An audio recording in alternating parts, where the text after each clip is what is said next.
We are live, Unchained TV, providing verdict watch coverage of the trial of Wayne Hsiung and Paul Picklesimer, two men who face now 5+ years in prison for rescuing two piglets. And we have all been waiting. We understand the jury in Utah just a little while ago asked a question of the judge. We're not being told what that question is, but the fact that they asked a question is significant, and we feel that, well, it could mean that a verdict is imminent. Now, we have no way of knowing that for sure. It could be tomorrow. It could be 2 weeks from now. It could be, 5 minutes from now. Obviously, when it comes to a jury creating a verdict, coming down with a verdict, announcing the verdict, we are only guessing. I want to go straight out to Carla Cabral, who is there in Utah with a whole group, a really large group of DXEers, Direct Action Everywhere members. The people who are charged are, one is the co-founder and one is a member of Direct Action Everywhere. Carla, tell us what's happening there. Oh, there's Wayne. Okay, Wayne. Wow, it's so good to see you. What are you feeling right now? Because I am so nervous. We're on pins and needles. We decided to go live because we're all so nervous. I'm very tired, Jane, and I want to thank you and your entire audience who've been so supportive of us. It was a draining battle over the last week with every word, every question, every piece of evidence we tried to get in, fiercely opposed by the state and by Smithfield. And one of the curious things that happened throughout the case is the judge was referring to Smithfield as the prosecution's client. I think it was a mistake, and he should not have been referring to Smithfield as the prosecution's client, but he actually used that terminology many times, and I just thought that was something interesting to know. So how are you feeling emotionally? I mean, I have to say that all of the panelists here, we've been waiting since, 8 o'clock in the morning, which is 9 o'clock in the morning Mountain Time where Utah is, and we were all on pins and needles. We finally decided, let's go live. Yeah. They just asked a question. You can't tell us what the question is? I can't say. I can say it was hotly contested in chambers. I think it's probably a good question for us, but it's really hard to say. And ultimately, we did not provide any additional clarification to the jury.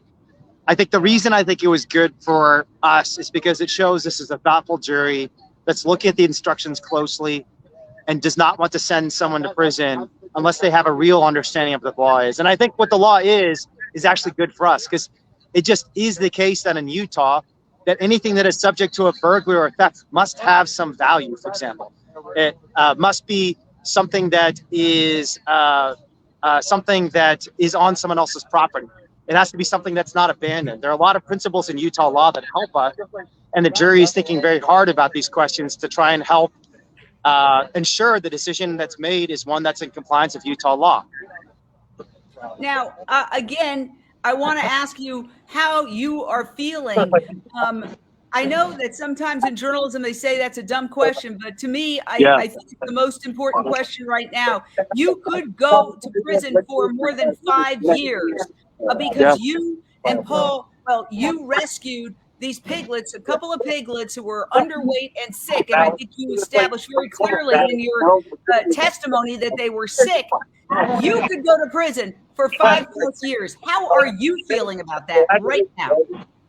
I mean, it's scary for sure. Like I was on a call with my dad this morning, and there were some tears shed between both of us. I got on a video call with my friend Christina, who's watching my very sick and old cat, and I listened to him meow, and I was thinking to myself, in literally minutes, I could be in a prison and separated from him for the rest of my life. But I also think about Lily, and throughout the trial, my legal system will tell you, I've had this image of Lily on the day we rescued her as my screensaver. And so every time I shut down my windows, I see Lily like wrapped up in a blanket, nice and warm and safe. And the first morning after we took her out, and I just know, like, she was in such a desperate state. We had to rescue her. We couldn't have left her behind. Oh, that's actually Lizzie. It was equally sweet, and also in very bad shape. So it's a combination of things. One, feeling obviously concerned about what could happen within minutes. I'm just waiting for the phone call to come. But then also very inspired by all the media attention, the support we've received, and including in the New York Times. The New York Times piece just dropped. It's an amazing piece, and we're just really grateful to Andrew Jacobs for writing, once again, an incredible piece about transparency in factory farms. There it is. It just came up. It hit in the New York Times a little while ago. I just grabbed it as a screen grab. And it says the Utah trial has highlighted what the defendants argue is a lack of transparency for the treatment of animals at large corporate farms. So that's really significant. I want to take a second, if you can, Wayne, to just stand there and stay there while I play your final words. 1 minute. Things that will happen. Companies will be a little more compassionate to the creatures under their stewardship. Governments will be a little more open to animal cruelty complaints.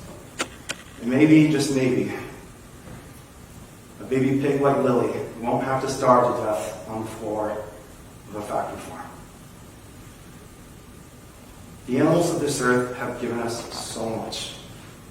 Maybe you probably know this yourself. They've given us food. They've given us clothing. They've given us their love. If you have a dog and cat in your home, as I do. All they've asked for us in return is to be good stewards of their welfare. To recognize what Rick Pittman recognized, that we all have a duty to be kind.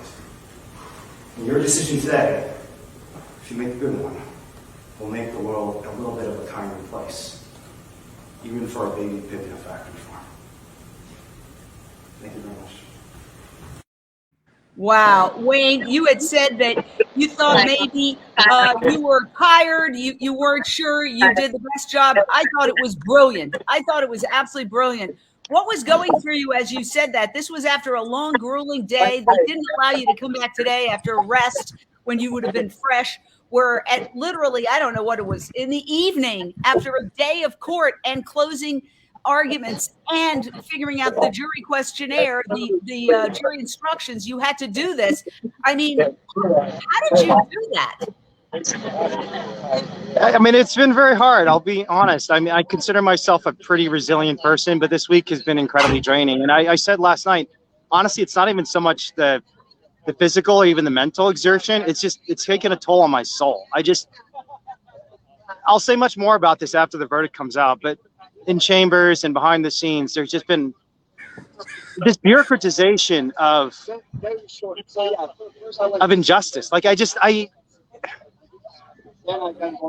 think the way to describe it is, Franz Kafka wrote this book. I don't even remember the name of the book, about how people get lost in bureaucracies today. The trial. And the trapped. trial. The trial is one of them. Actually, the trial is one of them. About how there's these Byzantine set of rules and you're constantly pulled in one direction or the next, and there's no rhyme or reason behind any of it. And that is the case so often in the legal system, but it's also the case that if you're powerful and wealthy like Smithfield, that doesn't happen to you. It's only for the rest of us. And of course, we see this most with the animals. They're the ones getting jerked and pulled and even slaughtered by this Byzantine system of blades and machines and assembly lines that is literally ripping them to pieces, sometimes while they're still alive. And a good friend of mine, Bruce Friedrich, texted me this morning, and he actually emailed me before my last trial and said that suffering is part of service, something along those lines. And while this has been an exhausting experience and it's definitely exposed me to many more of the failings of our criminal justice system, it has also taught me even more to empathize with others who are caught up in various terrifying systems. So do you think the verdict will come in soon? This is the New York Times article that was just published. Animal rights activists await verdict in Smithfield Piglet case. You see the activists behind you. You have at least probably more, 100 or more activists who are there supporting you. the New York Times wrote that the FBI, they did the backstory, how the FBI raided sanctuaries, animal sanctuaries, slicing off a portion of a piglet's ear in search of DNA evidence of this crime, when indeed the two animals are worth at best $42 each. And you made a very strong case that they're worth nothing because so many animals are just put in dumpsters like this. This is a bunch of dead piglets. This is a photograph you took from your video of Operation Death Star. Let me ask you, Wayne, do you get a sense that there's a battle going on amongst the jurors, that there are some who are not looking at them as things, and others who are saying, well, they went in there, it's private property? I think there is a battle going on. That is one indication I think we received from the juror questions, even before this point. And I think the jurors are kind of struggling with different intuitions, like so many people in our country are when it comes to eating animals and killing animals. On the one hand, we don't want to see animals suffer. On the other hand, you know, we think that eating meat is proper and normal. On the one hand, we hate to see this undercover footage of factory farms. On the other hand, we might not like the idea that someone might break into someone else's property in order to obtain that footage. And, you know, ultimately the courtroom has been the place where so many contentious issues in American history have been decided. What our relationship with animals will be now and in the future, I think, will be decided in the courtroom as well. In this case, is going to be one such example. I have to play for everybody. We've got an incredible panel here of people who are going to comment, but I want to play, I think, was the worst comment made at this trial by the prosecutor in his closing argument. Listen to this, comparing pigs to a can of vintage soup. Analyze for just a moment the reasoning being demonstrated here tonight. I think it's clear that the pigs were stolen, they were taken, and they were not returned. In fact, Mr. Hsiung stated he didn't want to return. That's that. Imagine the use of the word rescue in some other context. Suppose you were in the grocery store and you saw a can with dents in it, and you thought to yourself, oh my goodness, that can has a dent. It has the potential of going bad. I better rescue that can, put it in my purse, take it out of the store. Or imagine you're at DQ, you see a dripping ice cream cone up there. The clerk just put on the counter. Oh dear, that cone is dripping off the side. I better take it so that it doesn't make a mess on the floor. So he's comparing, and I know there's a problem with the sound here. Everybody is pretty quiet. I think it's just actually you and the people talking behind you. Maybe just tell them to just to talk a little lower for a second because it's hard to hear you. But Wayne, I mean, he compared pigs to a can of soup and an ice cream cone.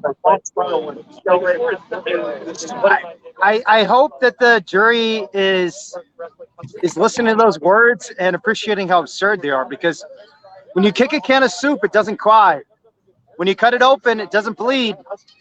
And a can of soup doesn't have a mother who will fight for her if she's taken away. You know, I mean, I think the absurdity of the prosecution's position is made manifest by the arguments they made in court. And this is one powerful example. There is a difference between an inanimate object and a living creature that can cry out in pain. And the jurors hopefully will recognize it as well.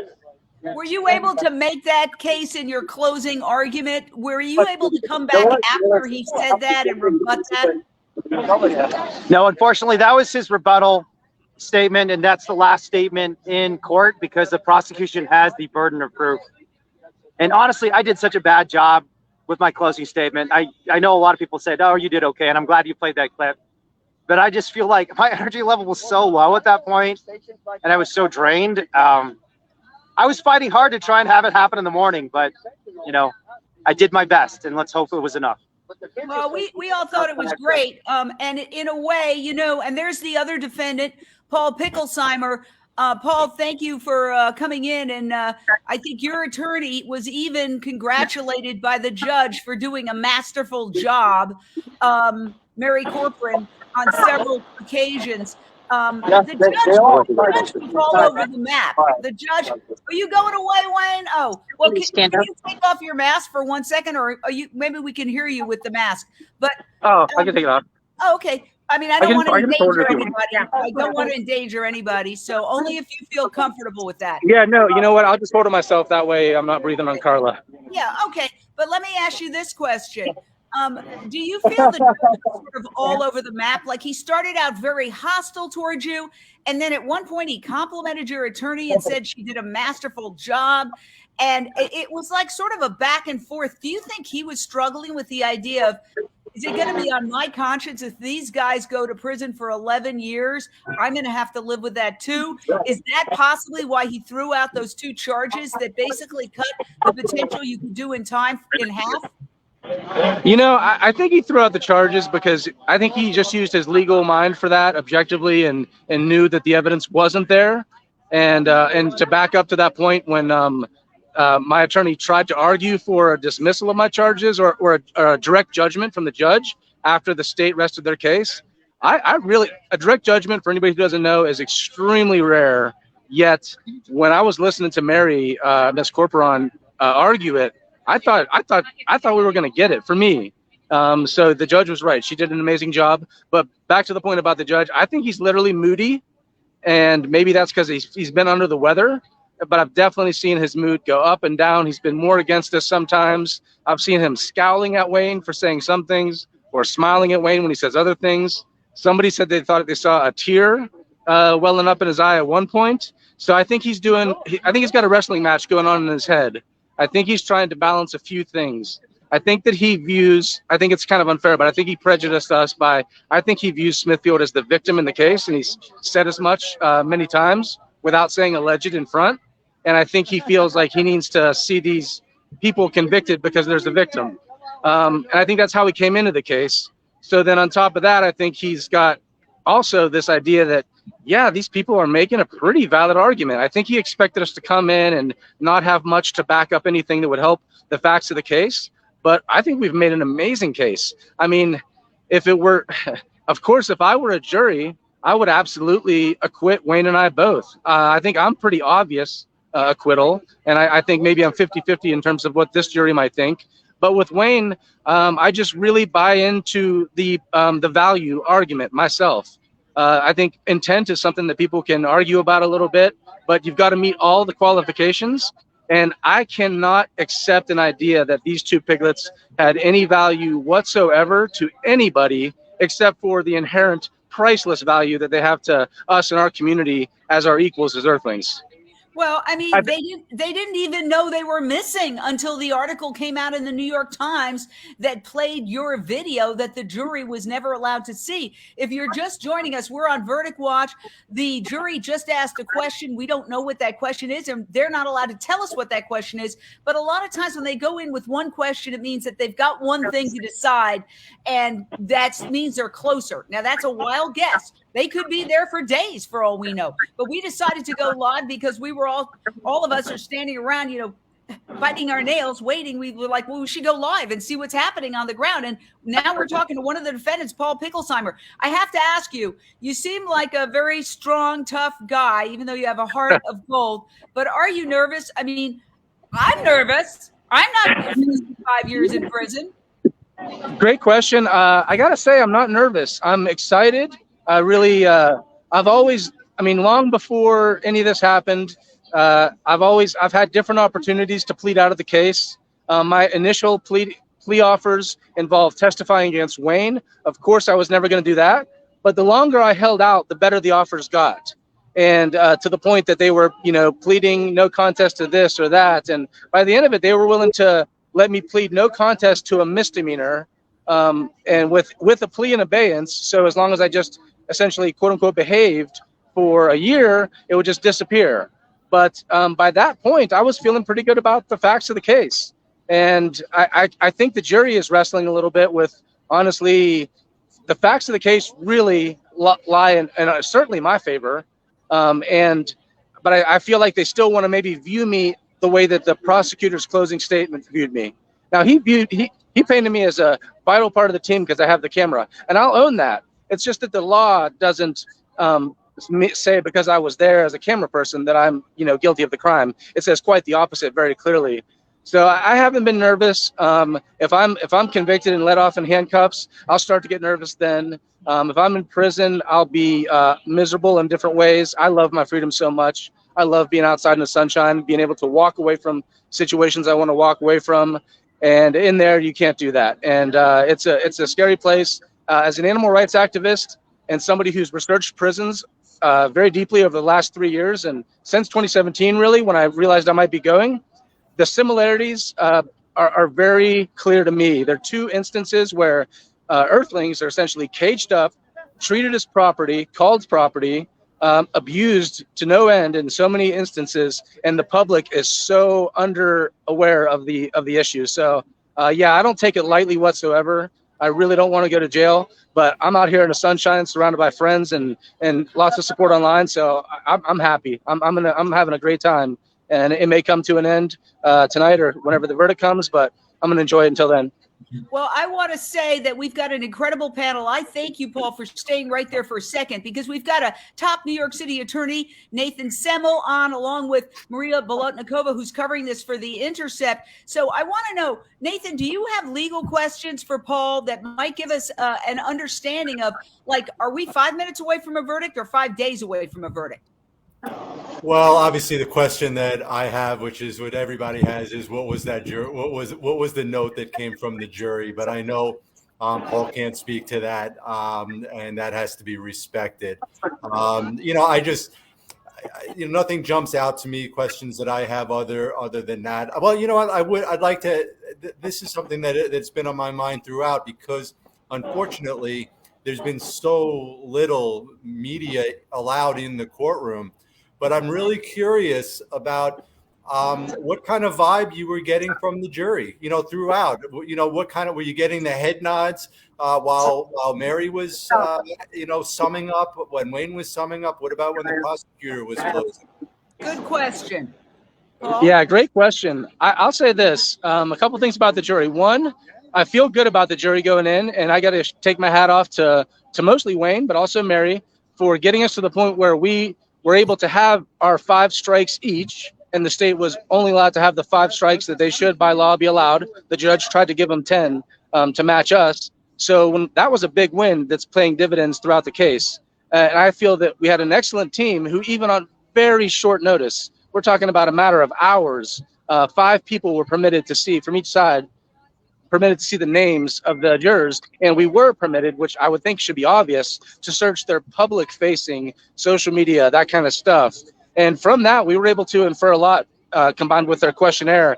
And what I think we got is a lot of people who are smart people, and I think they've had poker faces during the trial, which is fine. They've been smiling and jovial when the judge makes a joke, or Rick Pittman says that thing about, well, I tell everybody if we fight, we lose. But they've kept their emotions pretty under control, but they've been attentive. And I think attentive favors us, because I think the facts of the case favor us. And so as long as they're paying attention, they've taken lots of notes. They've clearly submitted the most questions that any juror that this judge has ever seen has submitted. So they're engaged, and I think it's a good group of people. And I feel comfortable with them.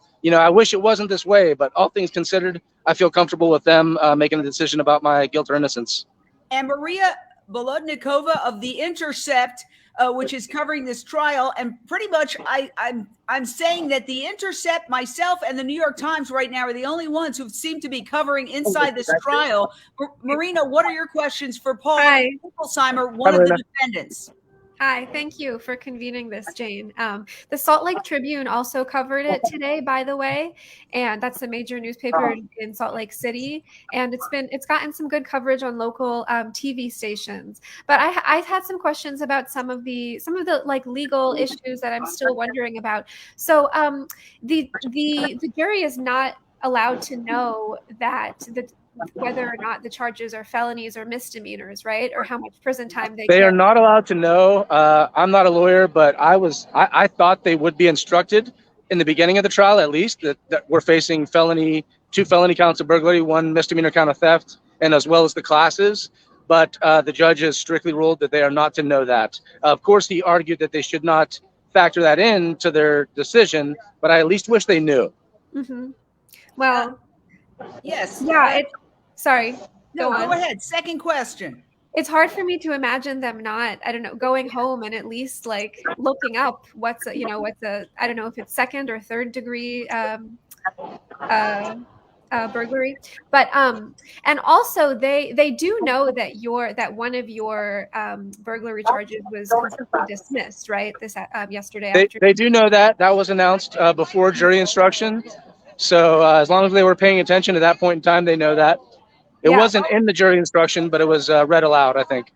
Simone Reyes, you have a question for Paul. I really just had a question because I think we were all extremely moved and concerned, hearing about the companion animals that Wayne has. And I think for any of us that might be facing time away, whether it's in jail or anywhere else, we worry about that. Do you have companion animals, and how much does that factor into everything that could be coming forward and hopefully not coming forward? I'm nobody's guardian. I had a son who's a cat named Buddy when I lived in West Virginia. And when I moved to Chicago suburbs, my mom adopted Buddy for me. And we, if I'm in jail and we're on the phone, we'll get Buddy on there to purr a little bit, and we'll talk to each other. When I go visit, it's my favorite thing to do in the world. But I'm nobody's guardian, so I don't have to worry about if anybody's going to be okay without me. So I don't have to deal with that. I know it's going to be a hard thing for Wayne, but I know Wayne also knows that his children are in good hands while he's gone. Yes, and everybody think of questions, but I have one. I mean, are you expecting, God forbid, it comes back with a conviction and they find you guilty? Are you expecting to go to jail right away? Like, are they going to cuff you and take you out of the courthouse? Or are you expecting that you're going to remain free pending appeal because you have so many appellate issues? They refuse to play the video of the crime, the alleged crime that was happening. You videotaped with this incredible 3D technology that allows 360-degree views. You went in there, big, strong guy carrying all this equipment that was lent by a high-tech firm, and you did a video called Operation Death Star that the jury was not able to see, featuring such horrors that just uploading portions of it get PTSD. So are you expecting that you're going to stay out pending appeal? Because you have so many grounds for appeal. Jane, that's a good question. And a few months ago, based on this judge's history, and we know how he rules, this is our third judge in this case. Our first couple of judges who we had, our attorneys advised us that we don't know what to expect in terms of a sentence. It could be something on the shorter end, the 30, 60, 90 day, or it could be something in the prison realm. But when we got this judge, they informed us that y'all got the hammer now. This guy is known for sentencing people to longer sentences than most judges. I Google him and keep up with him, and he argues sometimes that he's like, hey, I'm sentencing you to 0 to 5 years in prison, and I think you should spend all that time in there. But I know this parole board might let you out, and I think that's unfortunate. So that's where he's coming from. So I think it's technically possible that we could be free to go home or stay in the state of Utah, maybe pending sentencing, which will take about 2 months probably to put up the report. But I do think that's unlikely because we have a felony charge. And in the United States, there are not many felons who are convicted and then allowed to go home awaiting sentencing. So I think the most likely outcome, if for Wayne or myself, if we're convicted, will be to be put in handcuffs and let out the back door. Maybe there's a way that they do that for Wayne, but not me, because Wayne has 2 prior felony burglary convictions in North Carolina. But I think we'll probably get put in cuffs, driven to the Purgatory Correctional Facility in Hurricane nearby, and then we'll await sentencing there. Upon sentencing, it's interesting. I think that going into it, they said that this judge would probably want prison for us. Prison would mean a 0 to 5 sentence, automatic. And then once you're in there, and you might not necessarily go to the prison, they might have us in county jails, but in there you're doing your 0 to 5, but you go before a release board about every year. So we'd have 4 opportunities to get out. And that could be a double-edged sword, because people do get out very quick sometimes in Utah because it has enough beds in the state to house everybody, but it's far understaffed. They don't have enough corrections officers. So the parole board has been kicking people out left and right with drug crimes, violent crimes, but those people getting kicked out are able to say, I'm so sorry, I did the wrong thing, I've seen the light, I won't do it again, please let me out now. And Wayne and I won't be able to say that. You know, we can take ownership of what we did. We can say that we never mean distress to any individual humans in any way. But at the end of the day, Lily and Lizzie have been living their best life outside in the world's best conditions for 5 years, and I can't regret a thing about that. You are watching live coverage, Verdict Watch. One of the defendants, Paul Picklesimer, is there talking to us from Utah outside court. I know Mick Davoudian has a question. Take it away, Mick. What's your question for one of the defendants here, Paul Picklesimer? Hey, Paul, Mick Davoudian. We're all thinking about you guys. So I have a question with regards to prison. We're talking in generalities. I have no idea what that means. I mean, I've never been to prison. I've never been visit anyone in prison. So I mean, you hear about country clubs where all the rich and famous go all the way to like Rikers Island or whatever. So do you have any idea what kind of prison you might go to? Yeah, great question. There's one thing about prisons and jails, from the big picture, jails are usually where you go, county jails, if you're going to serve up to a year. Prisons are usually where you go if you're going to serve more than a year. Sometimes it takes a while to get placed in a prison. The benefits of a jail are you're usually only going to be there for a year, hopefully. But the benefits to prison is that once you're housed in a prison, you have a lot more amenities, hopefully. You know, you have just a little bit better access to commissary and that kind of stuff. But you might just also be closer to gang activity and that kind of thing. In Utah, they have a mixed bag in terms of possibilities. For many years, there was Draper State Prison in Utah, and it was, from everything I understand, a really scary place that was really hard to be. Not that any place is going to be a cakewalk, but it was very old, and therefore there were a lot of blind spots for the cameras, which leads to opportunities for inmates to be abused or exploited. And but they have just built what I call the Whole Foods prison. This is the brand new prison up in West Salt Lake City by the airport. And it's, again, I mentioned the comparison to what inmates go through and what animals go through. It's interesting to see those industries repeating some of the same words. They claim that this prison now has so much great outdoor access, so much natural sunlight, all these other amenities that you usually hear about a humane farm. They talk about it as if it's a humane prison. And truth be told, I've seen the pictures. I'd rather be in a place that has better outdoor access and these big windows in the day room. That's where you might spend time during the day. But we really don't know where we'll end up. We'll probably just go to a jail first, and then they may house us in the prison, or they may house us in the local jails. I think that there will be a concern that we'll be big targets for exploitation or abuse. There are people will know who we are, and they'll know that we have a big support network of people helping out. And there's a lot of people in there who have no support network whatsoever. They can't afford any commissary or anything else. They're in there for 20 years. And so if they're willing to try to exploit us in different ways to get our assistance to go to them, that paints a big target on us. And that's scary to think about. And there's also a lot of racial dynamics at play too.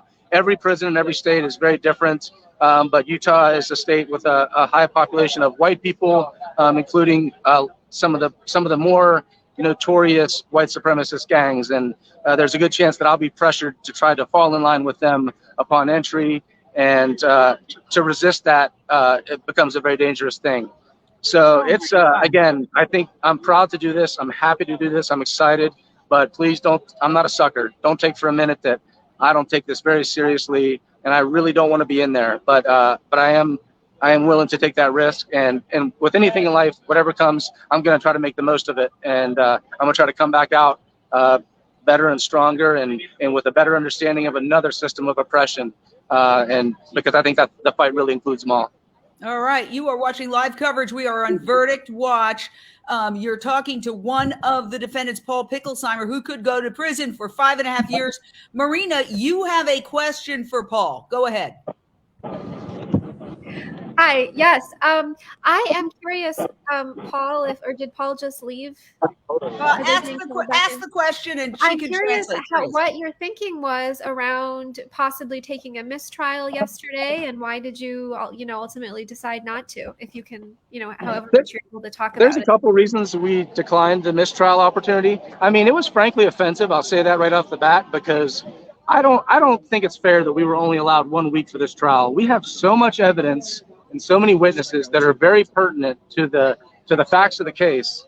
And all week long, we were not allowed to present any of the evidence unless it pertained to these 2 specific piglets. When that really erases my whole alibi. I'm being charged with burglary and theft, yet we've got hours and hours and hours of footage, including the Death Star, that shows me not touching pigs, So I felt sad that I couldn't introduce that. And then, of course, to the value and the intent arguments, we want to show that we didn't go there to rescue animals. Open rescue and open investigation is something very near and dear to my heart. And I think it's very important to do. Something people might not realize is that 9 out of 10 times you go on a farm, you're not bringing anybody out. There's so many reasons you couldn't. And it's just not something that you do. What you do is you prepare. You prepare to take somebody out if it's a dire situation and you feel like you have the means to take care of them, or the ability, or you feel like there might be a way to place them, but you can't do it lightly. It doesn't help anybody to get somebody out of a bad situation and they don't have a good situation to go to.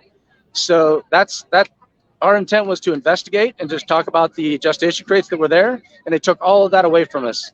And that's a welfare issue. And then as far as property goes, property's got to have some value. Our jury instructions do say that the property, it's got to be under 500 in order to be a theft at the level that they charged it, but it's got to have some positive value.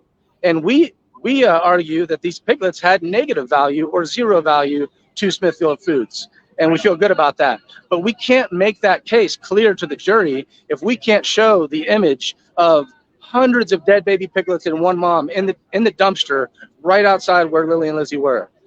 We can't show video that shows how they were limping and the conditions of other piglets who were frankly had no chance. Like, there's often animals who you don't rescue them because they won't make it off the property. That's all too common.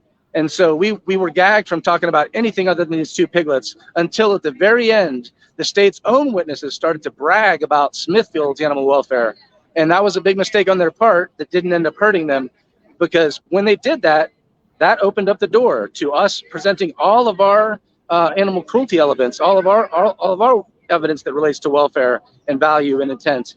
Yet the judge said, well, it does open the door, but it's Friday, so you don't get to show it. You can choose between having those 2 witnesses struck, or you can elect to have a mistrial. We don't want a mistrial because, frankly, the state has not done the best job, in my opinion, of putting on evidence against us. And if they were to be given another opportunity to do so, even in the case of a hung jury or something, I'm confident that they would do a better job than they did this first go around. So we wanted to roll with it, even though it was very unjust.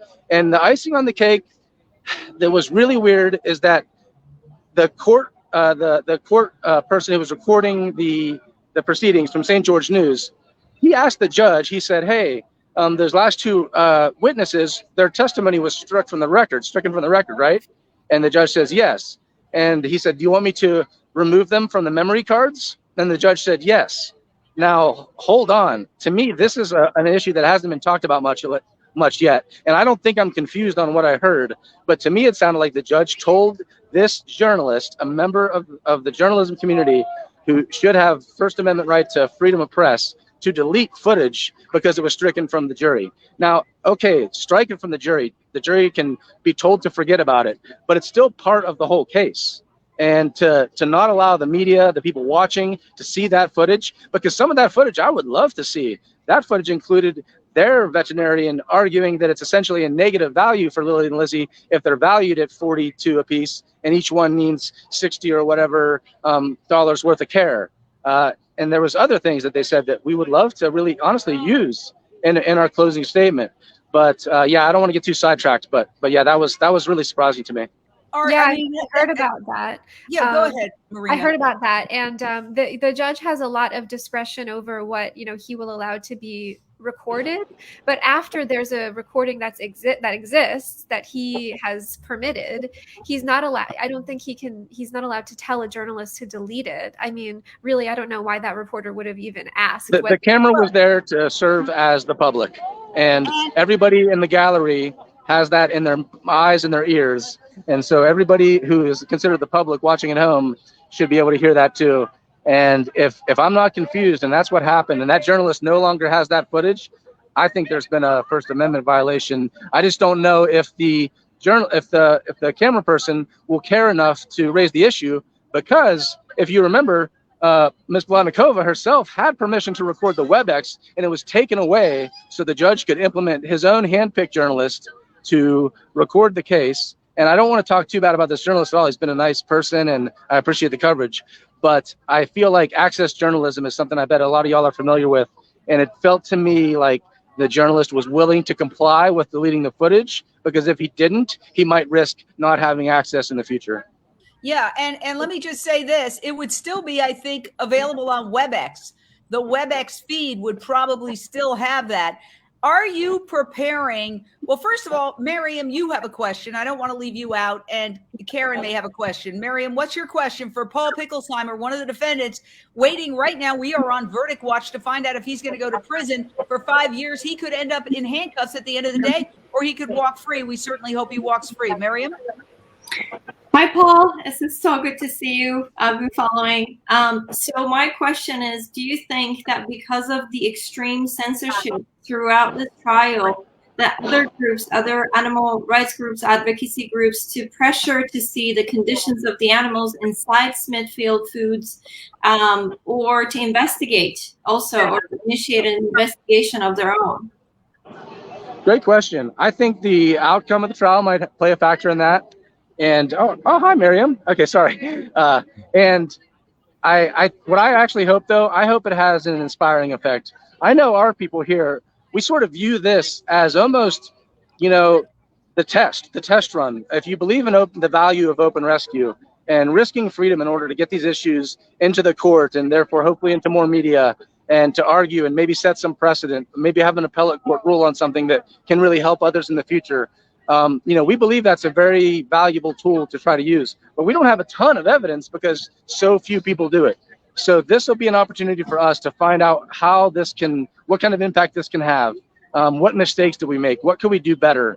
And my feeling is, of course, Wayne had a trial in North Carolina earlier, but it didn't have the same villain, as WH Group / Smithfield Foods and the FBI. And so I think this is an opportunity to really test this theory out, test this tactic out, and see how it plays out. And then just go back to the design process, learn what we could do better, learn what we did wrong, learn what worked well, and then keep trying. And I'm hoping that more and more people will be willing to try based on whatever we learn. We'll make mistakes and other people can learn from our mistakes.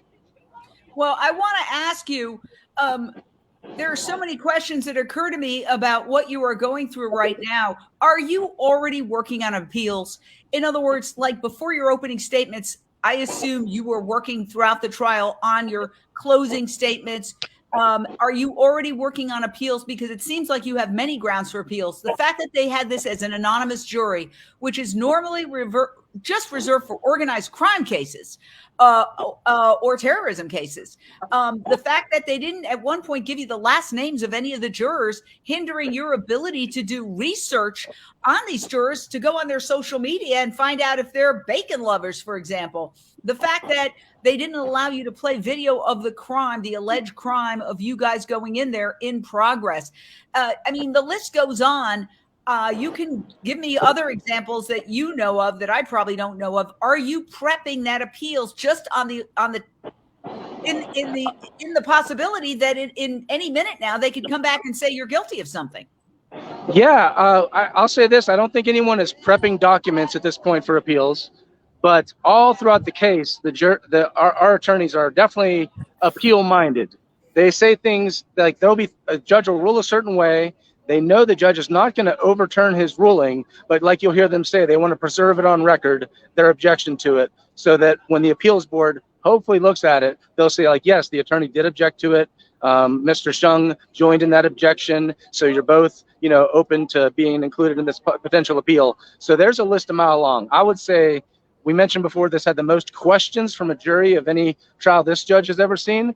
It'll have one of the most, one of the thickest stacks of an appeal that anyone has seen, because there's so many opportunities, and the appeals courts are really hard to make progress in at the local level. The judges are golf buddies, and but the higher up you get, maybe this goes to the Supreme Court someday, and maybe it ends up with the value argument being a legit, solidified, and then all of a sudden it isn't illegal to go in and trespass. Well, the trespass would still be illegal, but to rescue somebody who had no value, and that would be a dream come true. We want the right to we want everyone to have the right to be rescued from distress or exploitation, regardless of their market value.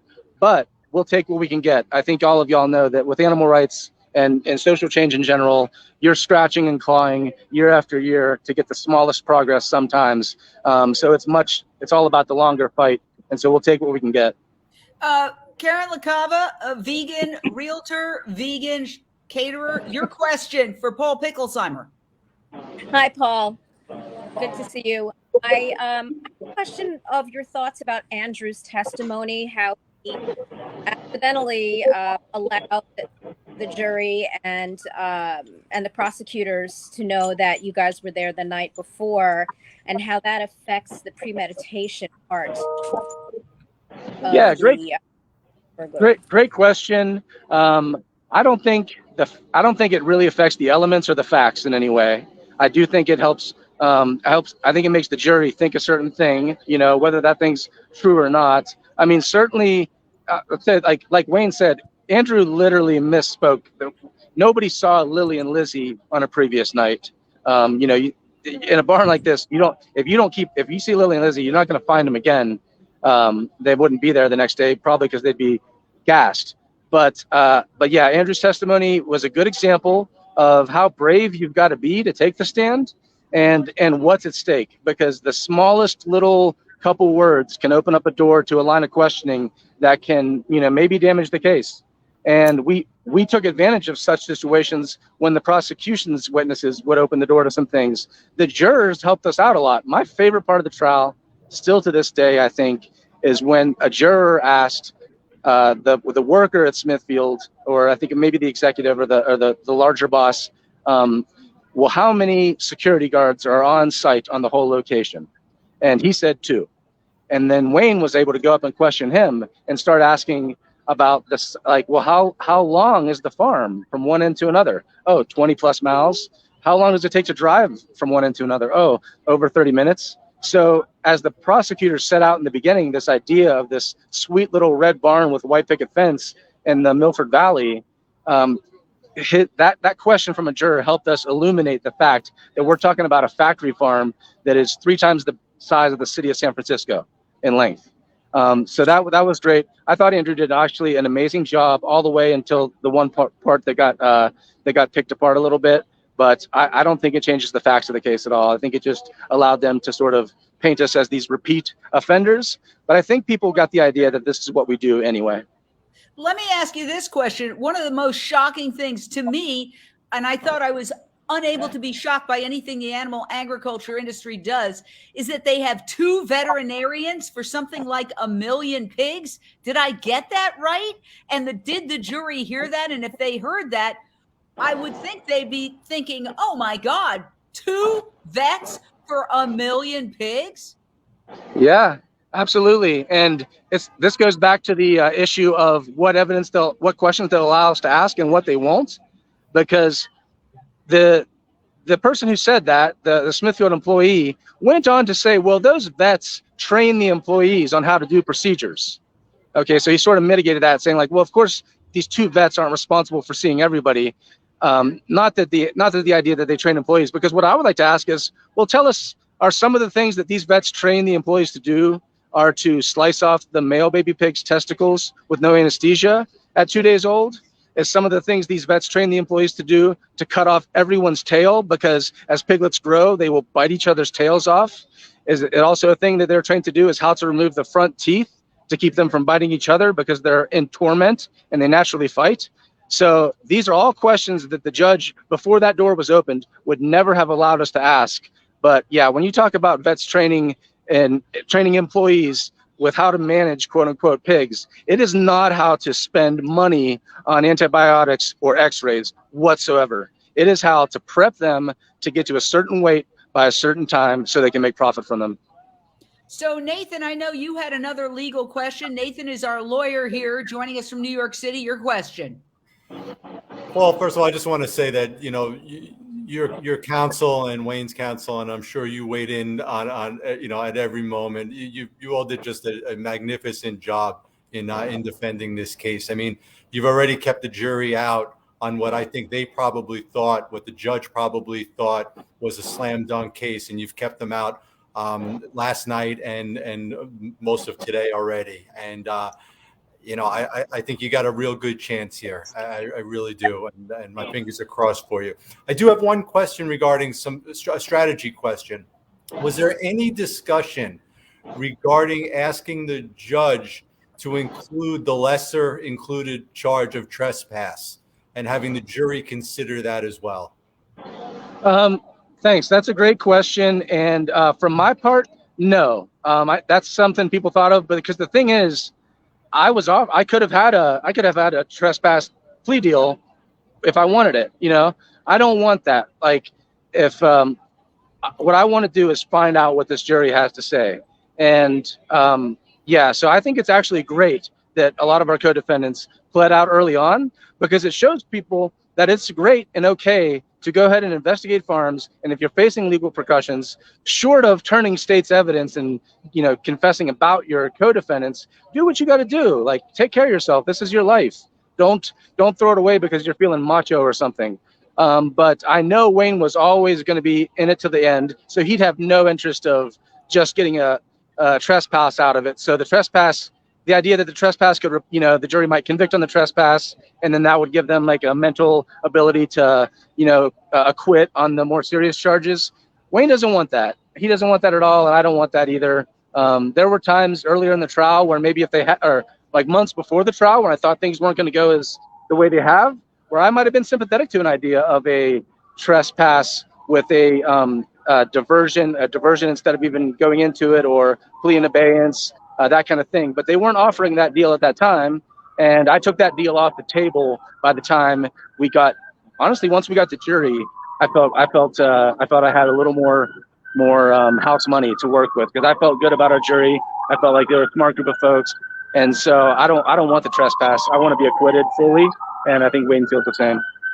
I think there's a good chance also. I mean, obviously this is all pure speculation, but I think there's a pretty good chance that they won't be able to come to an agreement, a unanimous jury. And they could come in after a few hours and say, Your Honor, we are hopelessly deadlocked. I've heard it many times in previous cases. Sometimes the judge will say, go back and try harder. I've literally heard judges say that. Do you think that there's any chance, Paul, for that? Because you get to see the faces of the jurors, which we have not been able to see. Yeah, you know, I think their faces haven't told me much, but I think the judge has tipped his hand. I think he believes that they've been kept for a long time already. And I think he feels like he wants to let these people get on with their life. So I don't think he's going to let them deliberate for like more than a day or two. I think he would cut them loose at that point and declare a hung jury. And, you know, it could be a hung jury for Wayne and maybe an acquittal for me, or who knows what, or maybe it's conviction for Wayne and hung jury for me.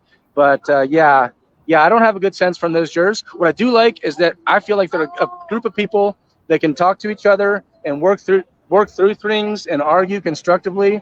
And I don't think there's anybody on there that somebody would feel like, oh, I just don't even want to be in the room with this person anymore. So I think we've made a good space for this jury to really analyze the facts and come to a unanimous decision. And I believe certainly that should be 2 acquittals. Now, I don't know. This judge doesn't seem to play by the rules when he sort of said, well, if you guys don't hurry up, we're going to have a mistrial, which I've never heard a judge just saying that. Usually one side or the other says we need a mistrial, not the judge. But Nathan, the judge, and if you could discuss this with Paul, he doesn't have the power, I think, to tell the jury, stop deliberating now. Your deadline is 5 o'clock today, or I'm going to declare a mistrial. Does he? I don't No, know. I think they would probably first have to send a note out saying that they are hopelessly deadlocked. At that point, it would probably be up to the judge as to how long he wants to, continue this. He will tell them to go back, just like Paul said. He will tell them, or like you said, Jane, he will tell them to go back in and try harder. He might even read what's called an Allen charge. We don't have to get into into the weeds on that, but there will come a point in time where he will say, okay, enough is enough, but the jury will lead on that, and then the judge will respond. What is your question, Simone Reyes, for Paul? Basically, when all of this is said and done, what is next for you? Is it more of the same? Would you consider writing a book about this trial? Because I think everybody here that's watching this believes very, very, very strongly that this trial is going to go down in the history books, no matter what the decision. Yeah, thanks, Simone. That's a great question. And I absolutely think there should be books written about this, or a docuseries or a documentary. We do have a lot of talented documentarians around at this time. I would love to write a book someday. I know Wayne is, even farther down the path for that. So yeah, those are all things I think we should really consider, because the more people that get exposed to this trial, I think that serves our collective goals well. And the immediate future, though, is we're going to start preparing for March in Wisconsin.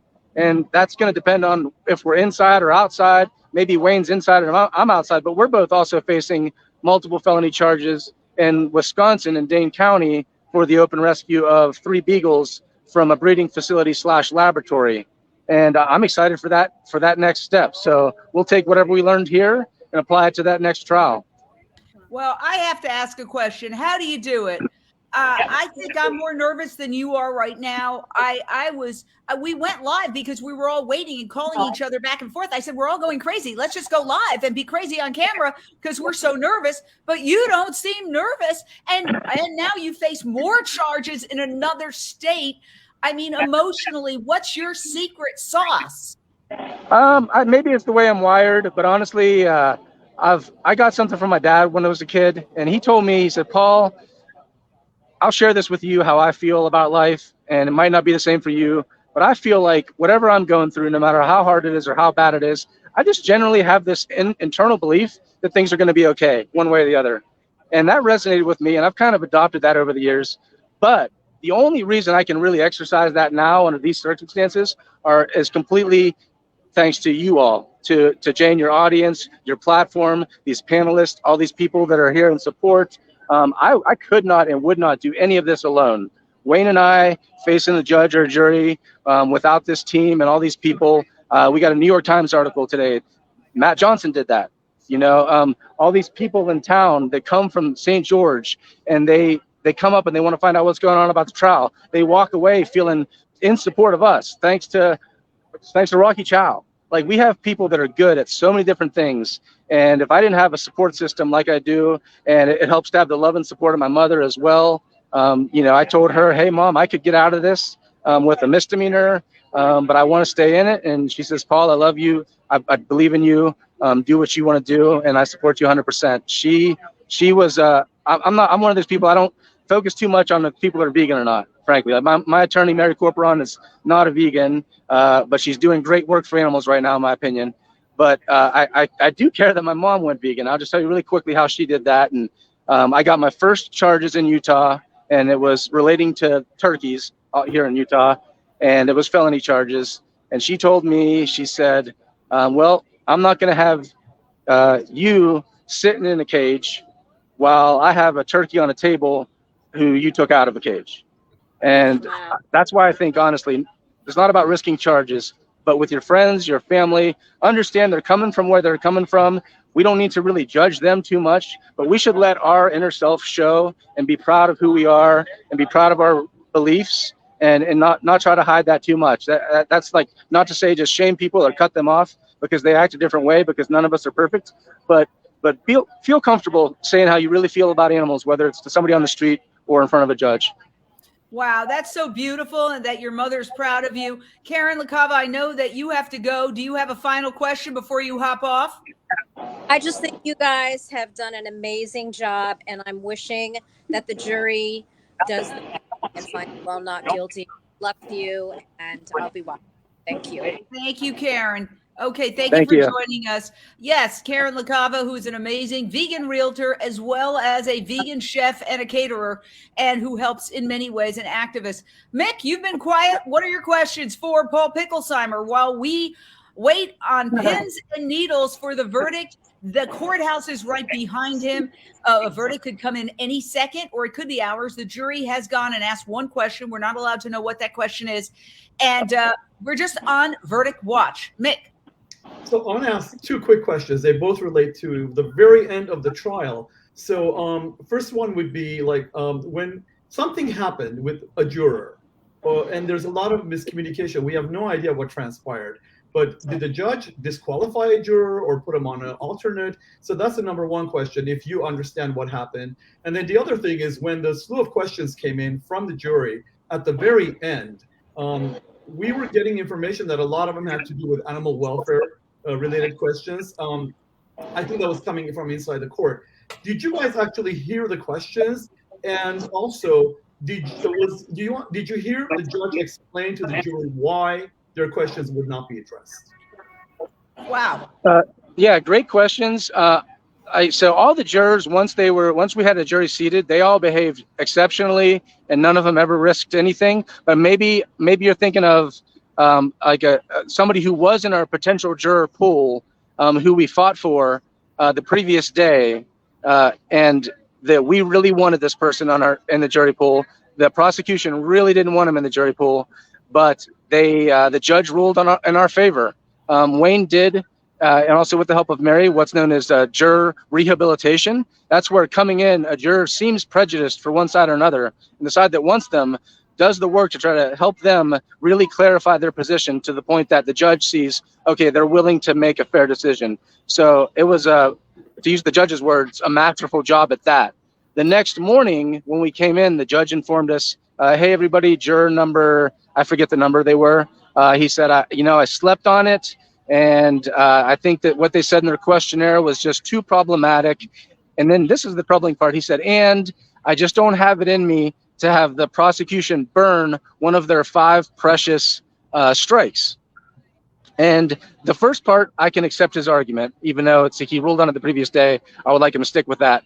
But he certainly should not be factoring in the prosecution's precious strikes, because by law, we earned our 10. They had their 5. He essentially gave them a 6th by striking that potential juror for them. So in reality, we got 10 and they got 6, but I'm still happy with the jury we got. And questions about the questions they'd ask, the judge would do a decent job of explaining the questions, except some he would keep confidential.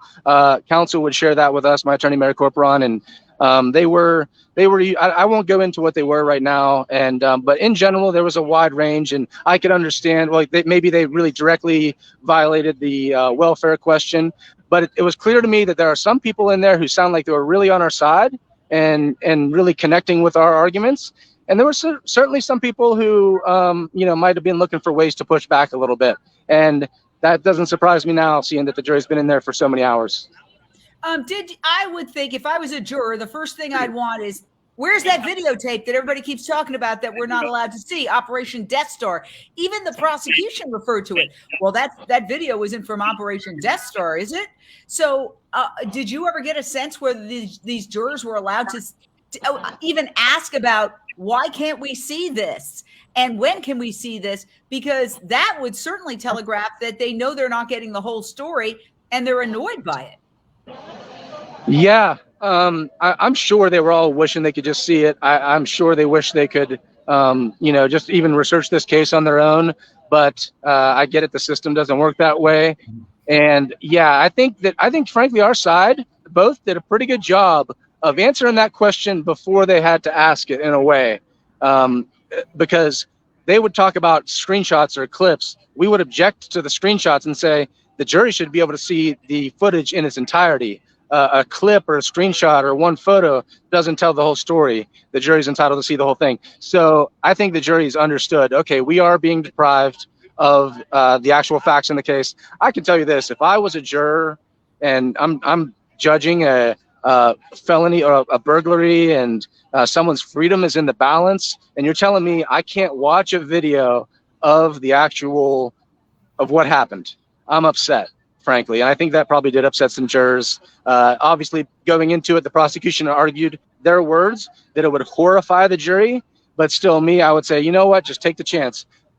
Show me the horrific thing, and I will still do my best to be objective and make the right decision. So yeah, I think that's one of the first appeals that'll be on the list when time comes.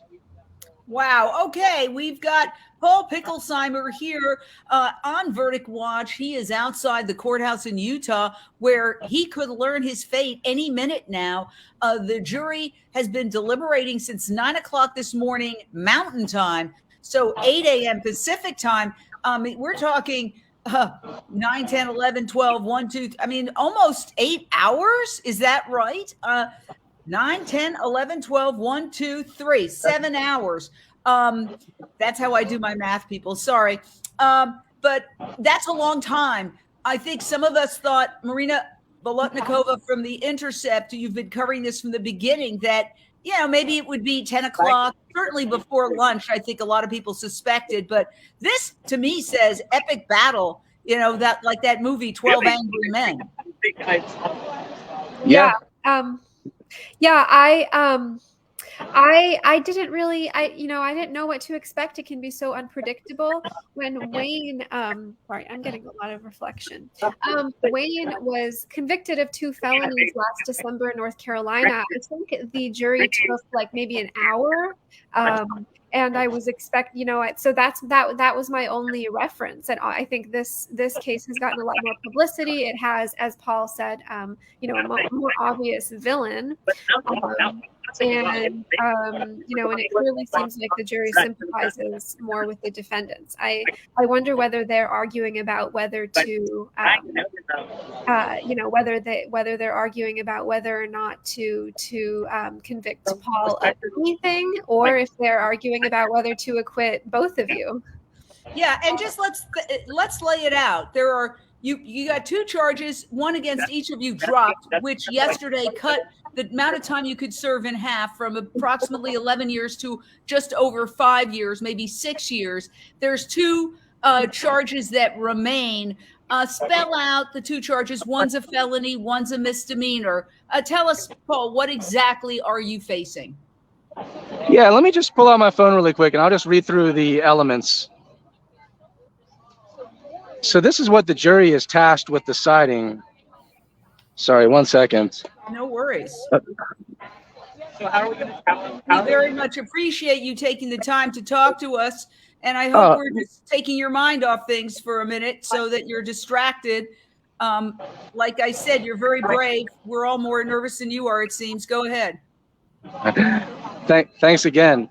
And I won't, I might be out of frame here, but I'm just trying to look at my phone at the same time, which is fine. But so for count 2, which was previously the second felony burglary charge, it says Paul Darwin Picklesimer is charged with count 2 with committing a burglary of a building on or about March 7th, 2017. You cannot convict him. I go by they, them, but with the court, we didn't try to do that. But of this, sorry, I got to zoom in a little bit. I'm 44 years old, y'all. Of this offense, based on the evidence, you must find beyond the reasonable doubt each of the following elements, not some of the elements, but each of them.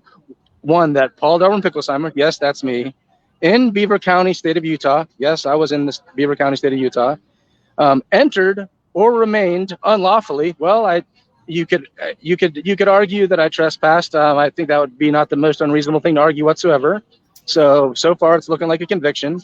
In a building or a portion of a building So far, yes. And then the last is with intent to commit theft. So I had no intent to commit theft. Now let's just go to the charges for theft so we know what theft is. So for theft, Paul Darwin Picklesimer, yes. In Beaver County, Utah, yes.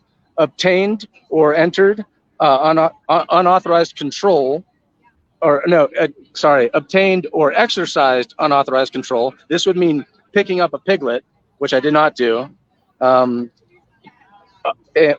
the property, once again, the piglet, with another purpose, with a purpose of depriving the owner, no purpose to deprive, and the value of the property is less than 500. So it says less than 500 there. Later in the jury instructions, it does say that it has to have a positive value. So I just didn't do these things. On my previous charge, the count 1 that was dropped, it had some 3 magic words in there, a few magic words, and it said Paul Darwin Picklesimer as a party of. Now that is called party liability. So on the first felony burglary charge, there was a thing called party liability, which would mean that if I even assisted, then I should be found guilty.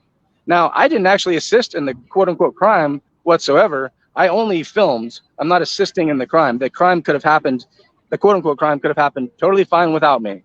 But when they dropped that charge, then any inkling of party liability disappeared. That's why I do find it, I'll speak highly of Von Christensen in some ways, but I really thought it was kind of a low move when he told the jury that because I was an integral part of the team. No, Vaughn, I played a valuable role in the team, but I did. That's the team. It's not a matter of a crime if I'm part of the team or not. It doesn't matter if I had a shirt on. There's no law against a shirt. It's just a matter of did I exercise unauthorized control over the property, which I never did. So those are my charges. And the thing is, I also think Wayne should be acquitted because especially like you've got the intent argument and you've got the value argument, and people might like one more than the other. But for me, there's just no way a reasonable person should expect that these 2 piglets were going to end up anywhere but the dumpster. And we heard no evidence that they plan to sell these pigs as dead piglets in a dumpster. We all know that like certain chickens go to, the food places or whatever. And of course we know these pigs all end up at Farmer John and their blood ends up in Farmer John's drainage ditches, and they sell the blood to places that make fertilizer. But this instance, this dumpster was for the purpose of throwing away the trash. They have a permit. We couldn't get this in to trial, but Smith, that location, Circle 4 Farms, has a permit to dump. How many pounds? Does anyone know? It's something like, it's millions of pounds. 18 million. So they're going to a landfill. I know in my heart of hearts, beyond any reasonable doubt, that these 2 piglets were going to that landfill. So I think it's a clear acquittal for Wayne Hsiung by the letter of the law. I think it's an obvious acquittal to me as well. Now, as much as I appreciate the jury, obviously they're not all in agreements on that. So we're gonna have to see how it plays out. Thanks for bearing with me on the reading. Oh, sure. Thank you Paul, for. sorry, Go ahead, Marina. Am I interrupting someone? Paul, when you were, yesterday when everyone was meeting off the record to finalize the jury instructions, it sounded like there were there was a lot of discussion about how to instruct them to think about the value of property. To me, when the judge was reading out the final instructions, it sounded like they were told that the property needed to have some value for them to convict. Is that right, or can you talk more about that? Yeah, that's correct. I didn't care for the way that the jury instructions were worded when it comes to value. Because obviously in the charging document, it says less than 500. So that can mean 0. And that's not okay. So we need a positive value because we think, if they had value, it was negative value. They were a liability. They could sell these pigs according to them, the ones that are actually weaned, not these 2 specific pigs, for $40. And that's not even what you could sell them for in the open market. That's just like, someone else explained, just like what you would get as a refund if you had to do VSD or something. So yeah, it's like it would cost more it did in real life cost considerably much more to rehabilitate these piglets than even the prosecution argued they were worth. So that's a negative value. So we didn't want anything less than 500. we wanted to be very clear that they had to be of value, and value defined as, value on the fair open market. And no one's going to buy these pigs unless maybe, they're priceless to me. We don't buy animals in our work, but they're priceless to me. But that no value by the way the law defines it. Yeah, I have a personal question to ask you. Do you prepare? How do you prepare for a day like this? It's absolutely unbelievable that you're as cool as you are, given that you could learn in a minute or 5 hours whether you're going to prison for 5 or 6 years, and you could be cuffed and taken away. How do you prepare? I mean, do you take care of your home? Do you get out of your lease? Do you sell your car? Like, how do you prepare for something like this? Great question. Yeah, all that stuff you said. I'm month to month on my lease, so I paid my rent for October and told my lovely landlord, hey, I hope to see you and hope to pay rent in September too, but in November too, but that remains to be seen. And I have plans that if I am convicted, to I've got a bill of sale ready to go. I can just sell my car to a friend, or I also have the opportunity to gift it. I've got all my passwords and stuff like that passed on to people who I trust with that, and I've talked to my mom, and we've got ways to communicate with each other, because when you're talking to somebody in jail, everyone's listening. Sometimes you want to have some privacy, so you want to be able to help people maybe understand if you're under duress or not at the moment that you're talking. And other than that, I've just done as much research as I could, on the prison system itself. So I go in with a good understanding of, what things might be like, and, what kind of behaviors might be beneficial to me and my safety. And other than that, the last 2 weeks has just been prep. So every day we go to court. I'm glad we have access to our cell phones and laptops right there at the table. So we're researching everything they say, looking for anything to use against them or rebut anything that they said about us. And then we come home and, do more research. And I'm a fraction, a small fraction of what Wayne's doing in terms of that thing. Because I have counsel, but Wayne is his own counsel. So this guy has been going nonstop for a couple of weeks now in a row. So we're all looking forward to, hopefully having a day off soon, and hopefully it's on the outside. Dear God. I mean, literally, you are just waiting. We're all waiting. In fact, we were all on verdict watch. We were going to go live when the verdict came in. After they asked the question, we were all texting each other. Well, what do you think is going to happen? I finally said, let's just go live, because we're all just sitting around biting our nails.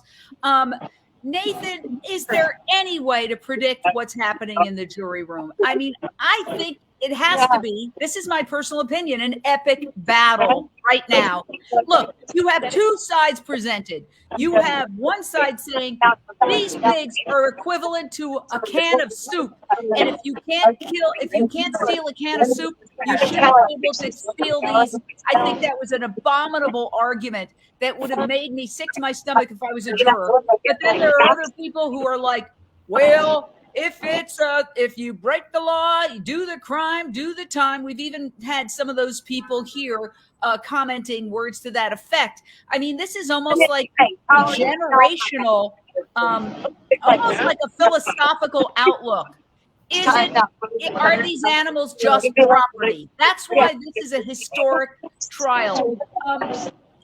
Nathan, weigh in on that in terms of the historical value of this trial. Yeah, I mean, listen, the New York Times just covered it today, and we're all so glad to see that happen. We've spent the last couple of days, asking how is the world going to see this, and we're seeing that happen now. It's monumental. There's a quote in the article saying that this is the biggest animal rights case possibly in history. So it's monumental. But as to your first question, Jane, as to what is the jury doing right now? Attorneys would love to, to be a fly on the wall and know what's happening. But I will say this: it's a case that only has 2 charges, and for them to be still deliberating after all these hours is very, very meaningful. There is a lot to, unpack in each charge. While there are things, and Paul just said, there are things that are just not in dispute, but there are key elements that are very much in dispute. You have, more than anything, I think, is the issue of intent. The issue of intent to commit a crime inside of that farrowing barn. And, there are, even from a common sense standpoint, and I'm hoping the jury is thinking this, is you had not just, Wayne and Paul, but you had other activists inside there. We know that there were hundreds, thousands of pigs in there, piglets in there. You had 10 hands and they left with 2 piglets. I mean, that's common sense. They weren't going in there to steal. The prosecution made a big thing about the T-shirts that everybody was wearing, and that, it's the mantra to, for all animals to be free. But they didn't leave the cages open. They didn't leave the doors open. They didn't let them run free. That really flies in the face of an intent to commit a crime therein. It shows that they're being truthful, that they saw 2 piglets that day that were in dire need, and that's why they rescued. They did not go in there for the purpose of stealing. They went in there to do an investigation, to record, to document, and then they came upon what they saw and they reacted. And unfortunately, the judge handcuffed their defense to the extent that they couldn't use necessity or right of claim.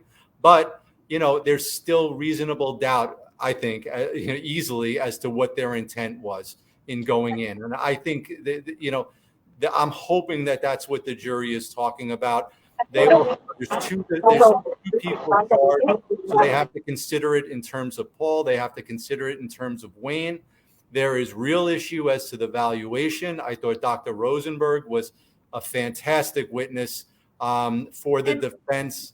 Let me jump in very quickly and explain who Dr. Rosenberg is. She was a witness for the defense. She is a veterinarian whose daughter, Zoe, happens to be a DXC member, a very active member. And Paul, they tried to make a big deal out of that, didn't they? That your defense witness, Dr. Kirsten Rosenberg, has a daughter who's an activist. And yet the judge seemed smitten almost with this witness, Dr. Rosenberg. She is a charming person. I've met her.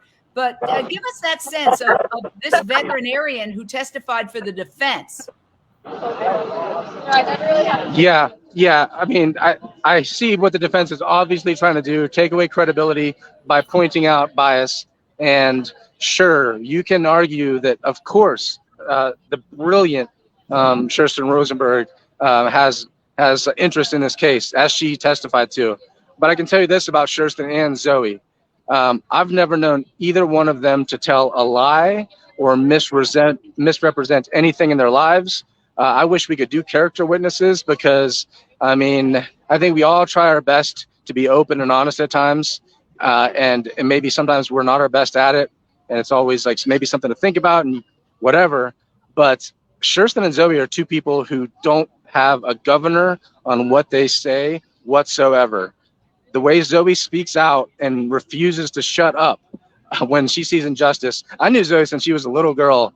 And the first time I was at Happy Hen and we went out to dinner or something at San Luis Obispo, Zoe would walk in every one of the restaurants that were serving animals and just yell like one line of a disruption and just move on to the next one.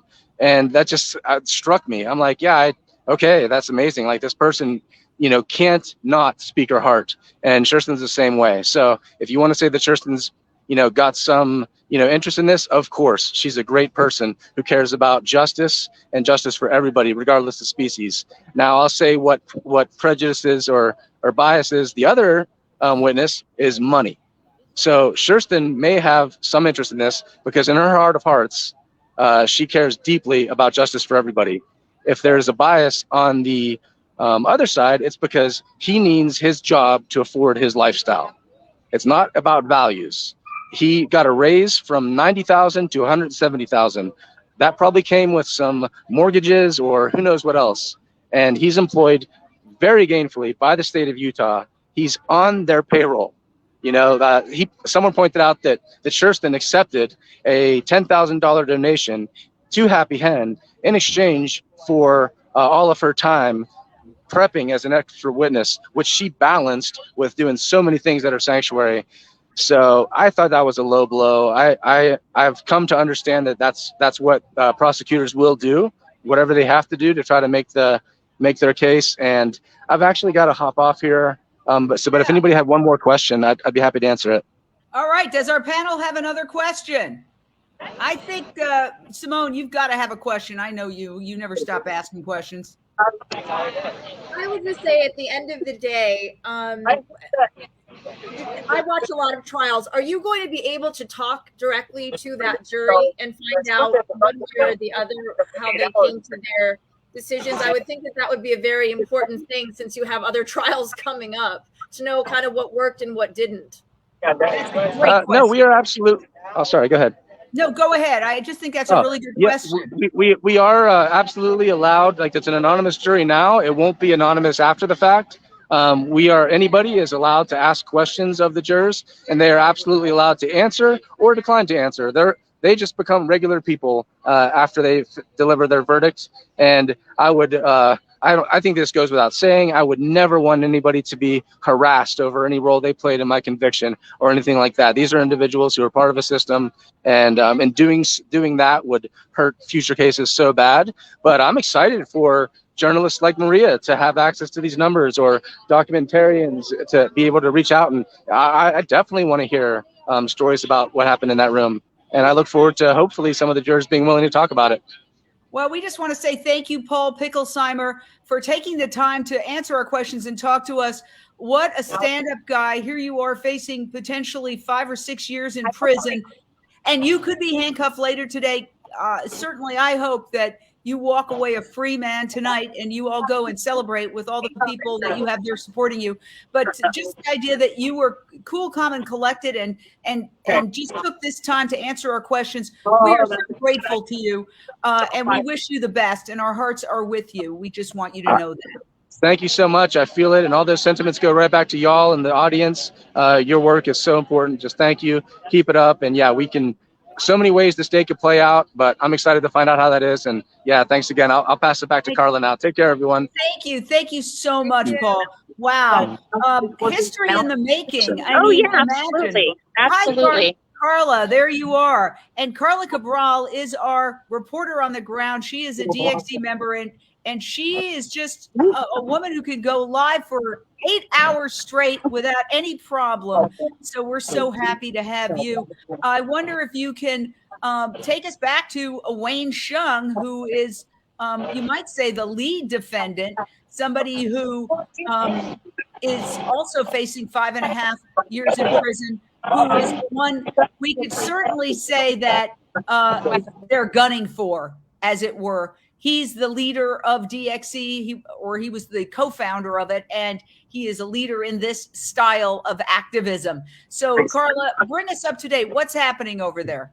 I mean, right now there are, let me see if I can turn this around.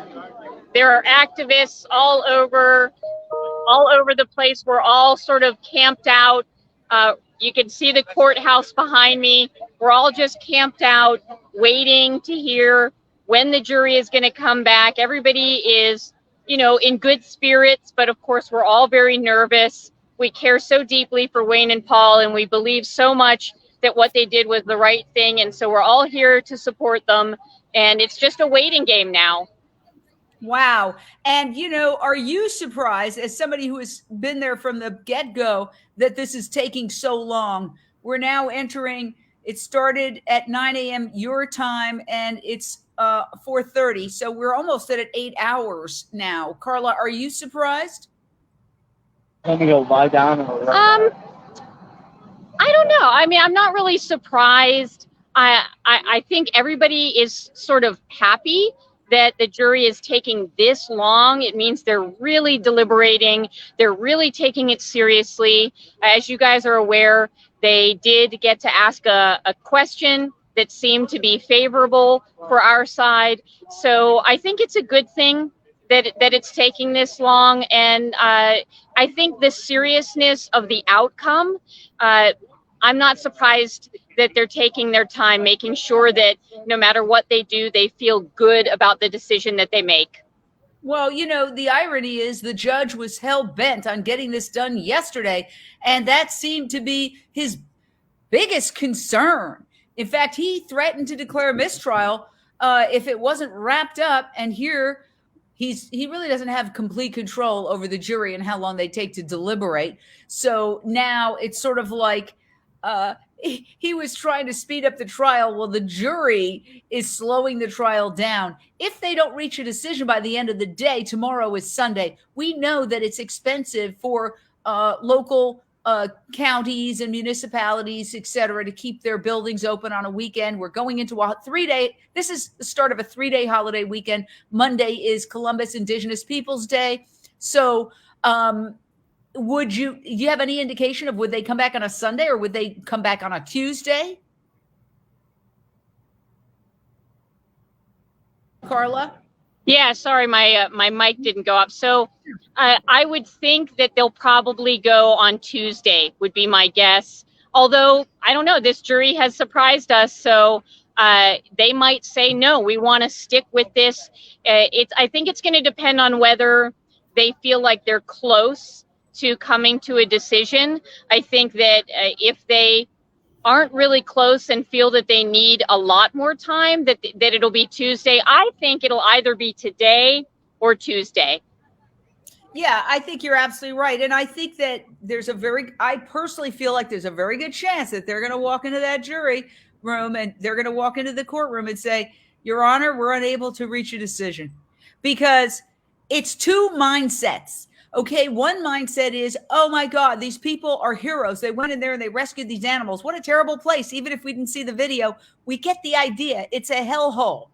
And then the other mentality is exhibited by what the prosecutor said in his closing statement, which I thought was appalling. Listen to this. Analyze for just a moment the reasoning being demonstrated here tonight. I think it's clear that the pigs were stolen. They were taken, and they were not returned. In fact, Mr. Hsiung stated he didn't want to return. That's that.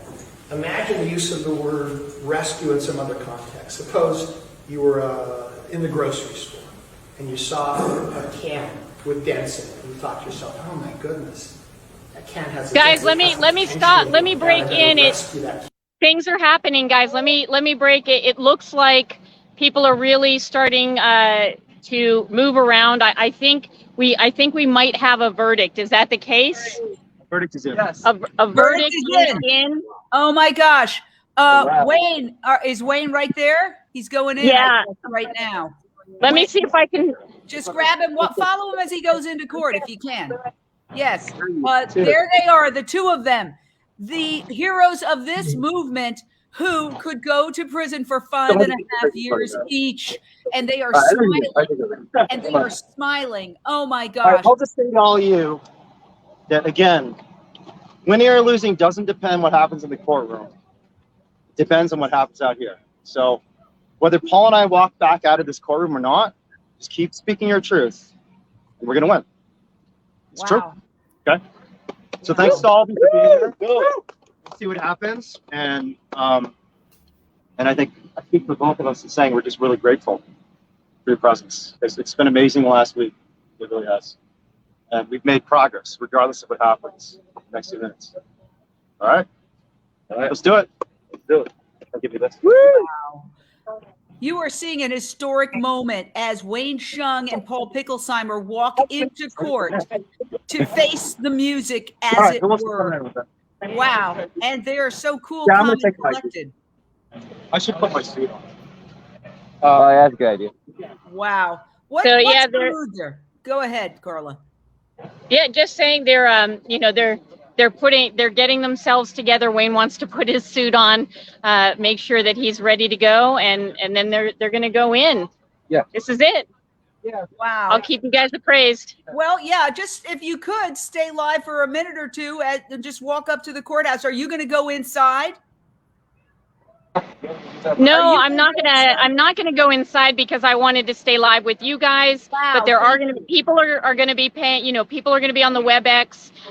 So you will know immediately when I know exactly. Hopefully, I don't know. Are you guys allowed to listen to the reading of the verdict? I don't know. I don't think so because we're not. This is a question for Marina. I think we will be.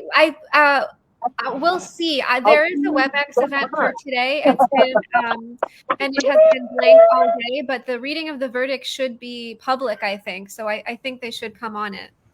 Well, I don't know. I mean, this is such a crazy judge. I'm sorry. I take that back. I withdraw that line of questioning. Jane, we do have a link for today, and I'm logged on, just so you know, on a different system. Oh, great. So you're going to be able to bring us the very latest of what happens. Carla, just tell us play by play what's going on here, hopefully, and thank you for staying with us. A sacrifice, because I know you'd rather be inside court, and I applaud you for being so kind to us to stay live so that you can bring us the answer the second it happens. There they are. Wayne's going in. He's hugging people. And wow, there he is going into court. And we don't know if he's going to come out as a free man or he's going to be in handcuffs. That's the thing. He could end up in handcuffs and never see freedom for 5 years after this. So you're seeing something that is truly history in the making. A man who could go to prison for 5.5 years. As that door closes, it is possible that he may not come out. And the same for Paul Picklesimer. Paul, you're looking at in the gray jacket there who's going Where's in. the mic? I do not know. Let's just listen in because this is a very historic moment. Wow. Who am I missing? I have me, Crystal, Matt, Michelle, Kara, and now Avery and Michael. Hi, Crystal. Hey, how's it going? Hey, tell us what you're feeling right now as we hear that the verdict is in. I've had all my emotions already today. I'm, whatever, I am so hoping for that positive, like not guilty all counts, as a long shot as that is. This doesn't spell the end for animal rights. This doesn't set any sort of precedent that's going to set animal rights back by any means. This is only talking about a specific tactic in a specific time in history. Louis, they're here. If they are guilty on any count, it's just going to mean, you know what, we have to try again and do it a different way. But if they're not guilty, that's huge. And what is the emotional mood here? Because I got a Lucky Rock too. Honestly, I think that the two defendants are the calmest people involved. You're emotional, I'm emotional, but they're like another day at the office, cool as cucumbers. Wow, where do they get that? I think they've lived this day in their minds for a long time, relived this day in their minds for a long time. The rest of us, this hasn't been the central focus of our life the way it has for them. But I'm sure they're all feeling new emotions as it's become so imminent. Are family members of Wayne and Paul there, or is it just the supporters from DXC? Just our little family here, non-biological. Got it. Yeah. Well, because Wayne has been charged in many other states, and they're facing apparently some charges. At least Paul is. I don't know about Wayne in Wisconsin. Wow, what is everybody's emotional reaction? Starting with Mick, I know you choked up when you heard his final closing statement. Thank you, Crystal Heath. That's a veterinarian, Dr. Crystal Heath, who has our honor. But before you answer that, just Carla, is everybody in now? Is this like, this is it? The prosecution, did you see them going in? Or they're probably in, they probably were there already. Yeah, I think they're already in there. We did not see them go in, so I think that they're already in there. Wow. You're doing an amazing job for us live. We're going to have to give you an award, Carla, because you're doing such an amazing job. Mick, what are your emotions? I know you had choked up a little bit when you were listening to his closing statement. Yeah, I don't know if you can see me. I think I'm frozen up somehow. We can hear you. We can hear you. Okay, great. You know, I did get choked up because his the last few sentences of Wayne's closing were just incredible.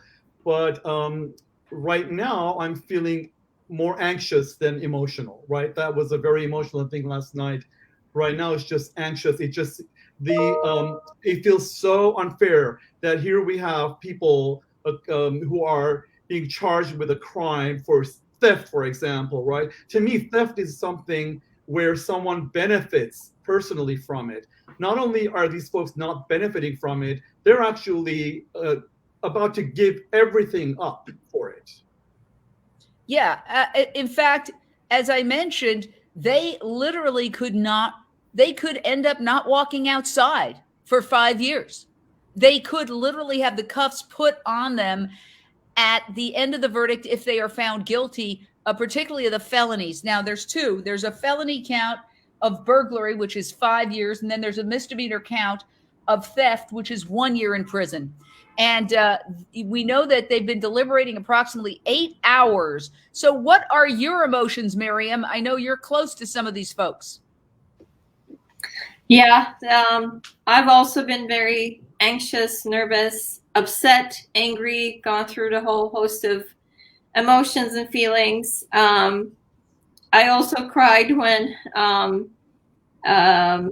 Wayne gave his opening statements as well as closing statements. And I keep thinking, how can anybody hear him and see his work and hear the testimonials about his character and who he is and where he's been in his life and not believe that he did this out of the goodness of his heart and for good reasons. And that was to save the animals and to expose the cruelties behind closed doors. Everyone needs to see what's going on inside of these factory farms. And it takes a lot of courage to do this. It's not easy. It takes courage. It takes selflessness for somebody to go this far to expose the cruelties and to save lives of humans or non-humans. And in this case, Smithfield has not only harmed non-humans, but also humans, but we won't go there. So I want to play the prosecution statement, which we almost got through, but there's a point, it's a minute, where he compares pigs to a dented can. Things that will happen in this world. Sorry. Analyze for just a moment the reasoning being demonstrated here tonight. I think it's clear that the pigs were stolen, they were taken, and they were not returned. In fact, Mr. Hsiung stated he didn't want to return. That's that. Imagine the use of the word rescue in some other context. Suppose you were in the grocery store and you saw a can with dents in it. You thought to yourself, oh my goodness, that can has a dent. It has the potential of going bad. I better rescue that can, put it in my purse, take it out of the store. Or imagine you're at DQ, you see a dripping ice cream cone up there that the clerk just put on the counter. Oh dear, that cone is dripping off the side. I better take it so that it doesn't make a mess on the floor. Simone Reyes, what was your reaction to that? I found it deeply offensive. I mean, you can only hope and pray that the jury was just as put off. You know, you don't need to be an animal rights activist to say, how is a living being that was suffering, how is that in any way a good example to say that a can or an ice cream cone is the same? I'm hoping that was, something that was like a light bulb moment for them where they were like, wow, okay, if that's the best the prosecution and the state has, like, maybe we need to, go with Wayne and Paul. I can only pray. Now, Marina Bolotnikova, you've covered this from the very beginning. You probably know more about this case than anyone except for the prosecution, the defense, and the defendants. What's your prediction? Let's do it. We don't know. They're going in there. There's gonna be the verdict has been reached. We're gonna hear it any second now. So you're seeing history as it happens. You just saw live video of the defendants, Wayne Hsiung and Paul Picklesimer, walk into the courthouse. Again, they may never walk out as free men. They could be handcuffed and taken to prison right from where they are if they are convicted of the felony count of burglary. That gives you 5 years. And you heard Paul say that with a felony, they often do not let you walk out the door, or they could be convicted of a misdemeanor count with just 1 year in prison for theft. What's your prediction? Well, it's so unpredictable. I've been having, I mean, my feelings about it have been all over the place. I've been trying to have low expectations. I don't know if I had to, if I had to guess something, I would guess that maybe they acquit Paul and convict Wayne of one or both of the charges.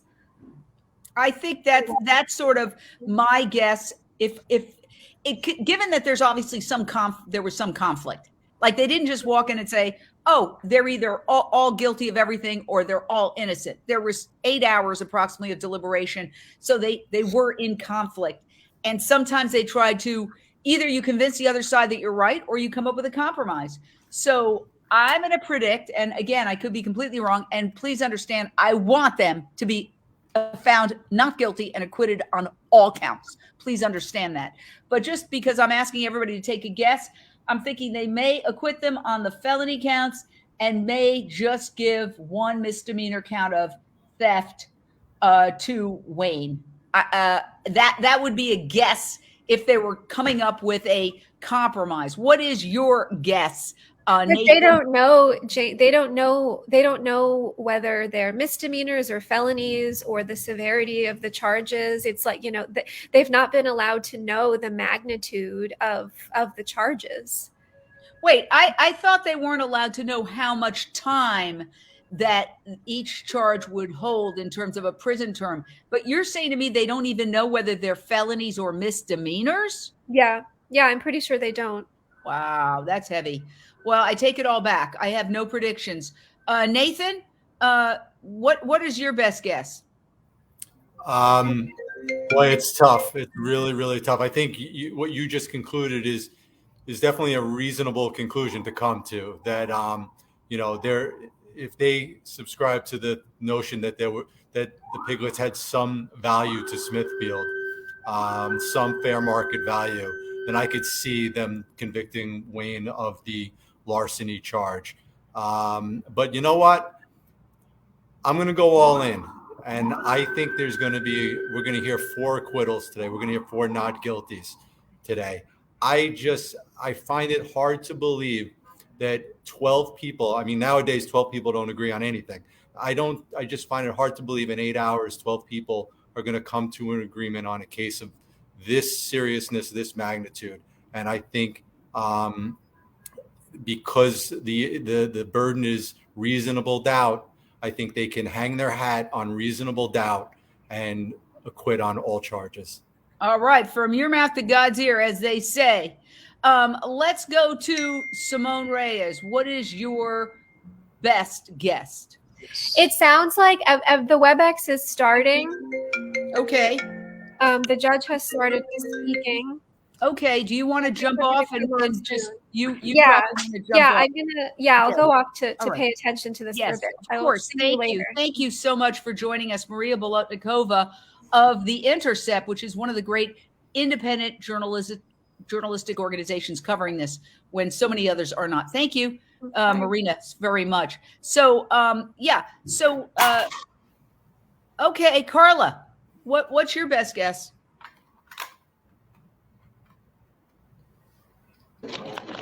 I have to agree with Nathan. I think that given everything that we've heard, I'm putting my bet on acquittal as well. Yes, and you know, Carol Zarbano has a great point. If Casey Anthony can be acquitted, then they should definitely be, because so many times you see acquittals where everybody's pulling their hair out and running around and saying, "What? You did what? You acquitted?" We can all think of the famous cases where it was so obvious, right? And we don't need to mention them because they were acquitted. So I'm going to change my guess and say not guilty on all counts, okay? Because I didn't understand until just now. I thought they knew the length of time. And if they didn't even know the length of time, I don't think they want to risk it with people who clearly are doing this because their heart's in the right place. That's the whole point. It's a human decision. These people are obviously what moron would break into a giant factory farm to steal 2 piglets for any other reason than there's a good reason, right? I mean, the jury is coming in right now. Wow. So we're going to know any second now. This is happening live. You saw Wayne and Paul go in. Thanks to Carla's great reporting there on the ground. You're going to be snapped up by NBC or ABC News real quick, Carla, if they establish animal rights divisions, which they should, because you're doing a great job down there. What's it like for the folks who are behind you, who can't get into? Are they listening, right? They're quietly listening. Is that what they're doing? Absolutely. I mean, you can see behind me, if it weren't for a large generator going, you could hear a pin drop right now. Everybody is just intensely waiting, listening to the WebEx, and it's intense right here. You can feel it. Yeah, I can imagine. So let me ask you, Simone, your emotions right now as just a human being, somebody you yourself spend maybe 12, 14 hours a day trying to rescue 1 pig here. That's your specialty. 1 cow here or 2 cows. They rescued 2 piglets symbolically to illustrate the millions and billions even of pigs who are suffering right now. What's your emotional feeling about how historic this particular moment is that we're all sharing together? Well, in so many ways, when one member of our community faces something like this for doing something that all of us want to be able to do, it feels like it's happening almost to you, even though, of course, there's no real, we're not there. We're not losing our freedom potentially for many years, but it is just a huge hit if something bad happens to a member of our community, such as this, or when something amazing happens. So I think that they are representing the entire animal rights community right now. They are reading the verdict right now, right this second. So I'm going to get a pen out because I don't want to get it wrong. There's 2 counts, 1 felony count for burglary, 5 years in prison. Hold on. We're going to go right to Carla. Whoa! Whoa! What happened? We the jury above case time with the fall down to the time as far as not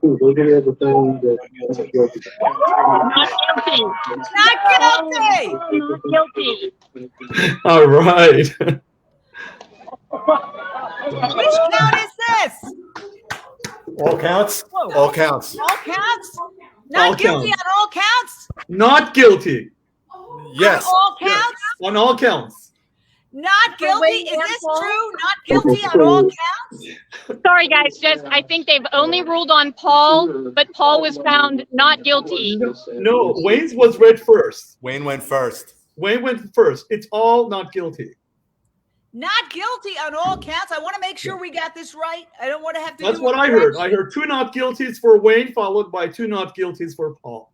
Well, Carla, can you just confirm that with somebody there just before we start popping open the Was that Martinelli's? both? Everybody not guilty on all counts?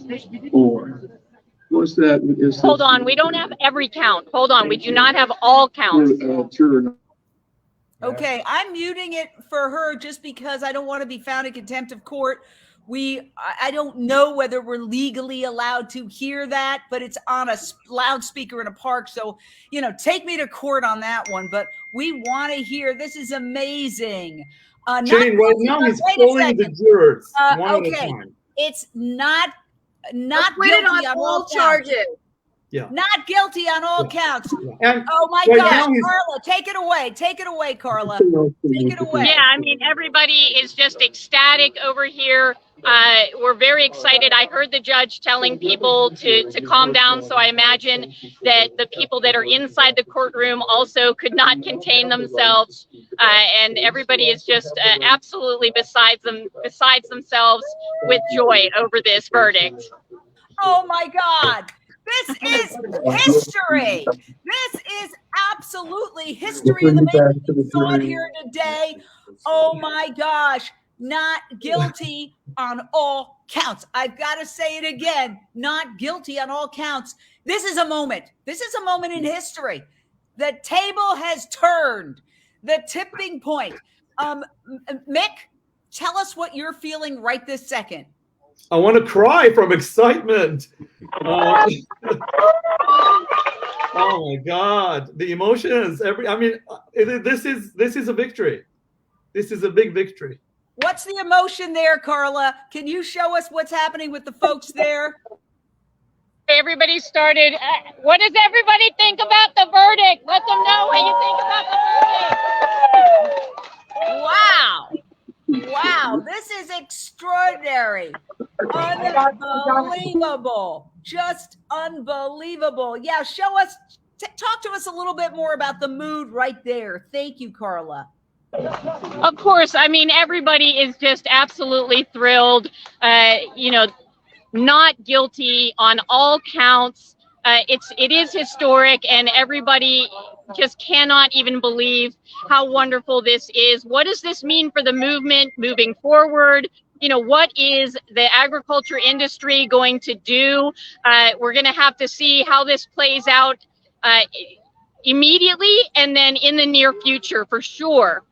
Wow, unbelievable. Can you ask some of the folks who are out there how they feel, just like you brought in Paul Picklesimer, one of the defendants, and Wayne Hsiung, one of the defendants?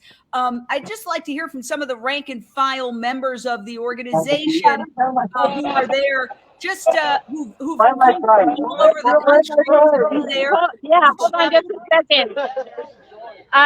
What do you think, Sanjeev? What do you think about what just happened? What are your immediate thoughts? I think the jury made the right decision. You know, they looked into the hearts, they looked into the conscience, they made the right decision. Thank you. Let's see if anybody else. What do you guys think about the decision? Incredible. I don't really know what to say.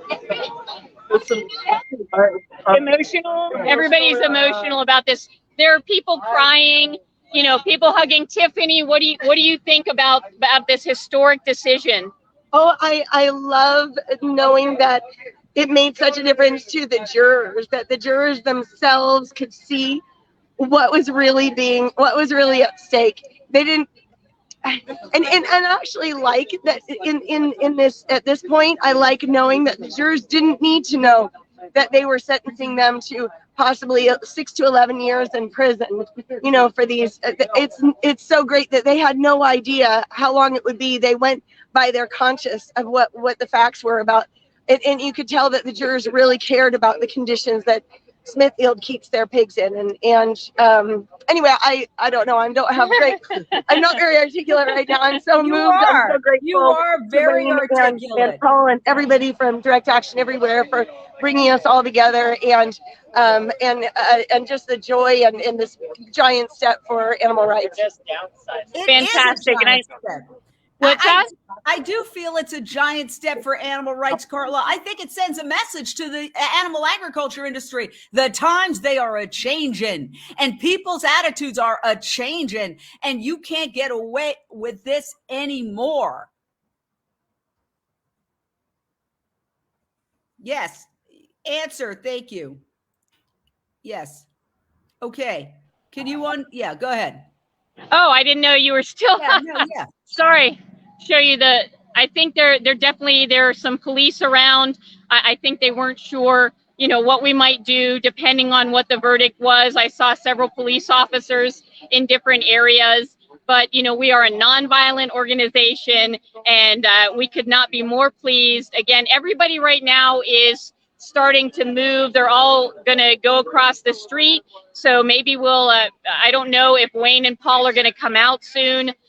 So we can stay if you guys want to talk for a little bit. I'm going to head back over there and see if they come out.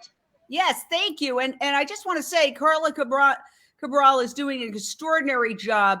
As I said, she should be snatched up by CNN or ABC News immediately, because she has stayed live and knows how to just stretch when you're in between these times where you're waiting for something to happen. But the big news, you saw it here. You saw Wayne and Paul talking before the verdict was read, cool as cucumbers, when their freedom was at stake. And then you saw them go in, and then you heard right here on Unchained TV that they were found not guilty on all counts. And again, these men face 6 years in prison. They face 1 felony count of burglary for 5 years, 1 misdemeanor count of theft for 1 year each in prison.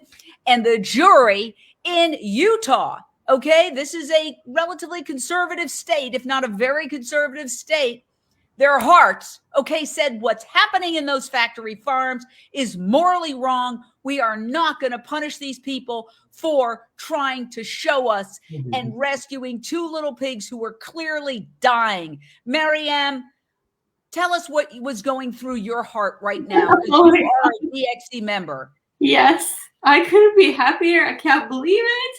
I mean, I can believe it, but I'm so grateful to the members of the jury who actually made the right decision with the limited information that they had, even though it was obvious to the rest of us because we have the bigger picture, but they didn't. But they made the right decision. And as you said, this is a huge leap forward for the animal rights movement. And I can't wait to see where this is going to take us. And I mean, I'm thrilled for Paul and Wayne, and I'm thrilled for Lily and Lizzie. Let's go in. There they are. Paul Picklesimer walking out court right now. Celebration and hugs all around. There's Wayne. Oh my gosh, Wayne. Yes. Oh my gosh, Wayne is celebrating with everybody in a state of ecstasy and joy. There's Paul Picklesimer, the other defendant. All the charges against them thrown out. Okay, he's going to talk a little bit. Wayne, can you talk a little bit? Wayne, what's your reaction? Hold on, I think he's going to say something soon. In through the nose, out through the mouth. Yeah. I'm honestly just kind of flabbergasted, and just when the jurors walked in, they all had such serious looking faces. I was just getting prepared for the conviction. But then when the verdict was announced, the first cue that I had that we had won is the judge said, "I don't want any noise." And I was like, "Noise?" And then, yeah, but I think the 4-person, Paul made a very good call from day one. Paul, you made such a good call from day one on the 4-person. Yeah. Yeah. I don't know if we should go across the street. Just whatever you said. I mean, the trial's over, so the order should be no. But what's up, man? I thought I would miss you. I'm not gonna miss you now, dude. It was such a fucking song. All right, we're talking about we might go across the street just so that we're not again loitering outside the front of the courthouse. We certainly don't all want to get arrested and be back in court, so we might be moving across the street if you guys want to discuss matters for a moment, and then I'm sure we're going to hear directly from Wayne and Paul. They're having moments together. Follow them across the street. There's Kurt, the guy on the right, the tall guy who changed your venue by. Yeah, that's Curtis. Curtis, if you want to say hi to everybody. Hi, I don't know what else to say. How do you feel? How do you feel right now? Yeah, I'm thrilled. I'm overwhelmed with emotion. I mean, the odds were stacked so far against them, not in their favor. No video, no mention of animal cruelty, none of this. But luckily, the jurors were smart, and they you know, they realized that something was being hidden and they made the right decision. So, yeah, I'm just feeling really great right now. So Awesome. We actually are going to go right to Paul and Wayne. Let me get over here. The answer is no.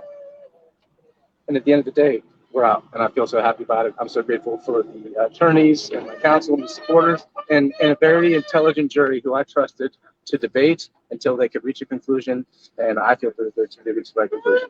They were asking such good questions throughout the trial, honestly. Yeah. And I think one of the things we can talk about now is their questions weren't being answered either. You know, it wasn't just our questions that are being rejected. Their questions are being struck by the prosecutor. They weren't allowed to ask about, for example, what animal welfare protections are there for animals? How often are there inspections of Circle 4 farms? How many veterinarians do care for the animals? You know, they were curious about the conditions of Circle 4, just as we were. You know, which just shows you people have the right to know and want to have the right to know how these things are being done in these factory farms. And yeah, I guess it's a little shocking in some ways, though, isn't it? It is, because the prosecution has used so much money and time to try and put us in first. And even the judge, you know, a few months ago was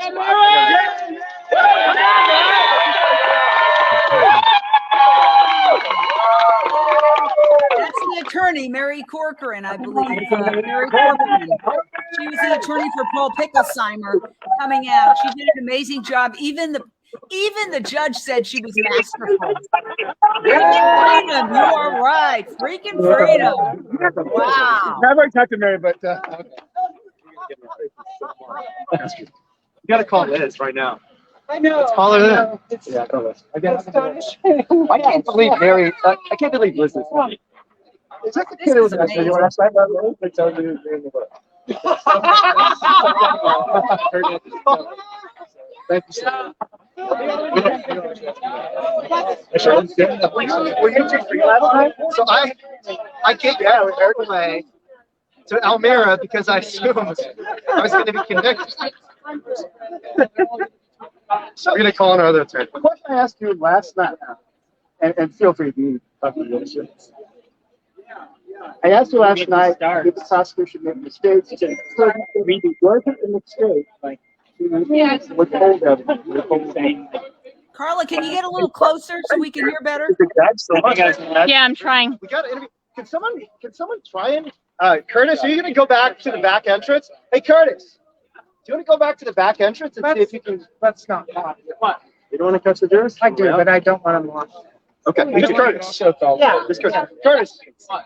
What? Okay, one of the So yeah, try and catch the jurors. they're actually trying to see if they can catch the jurors. I think it was in their best interest of servants, in my mind, of the industry, to not show the footage. So it's not in their best interest to show the footage. Simply because of a couple things.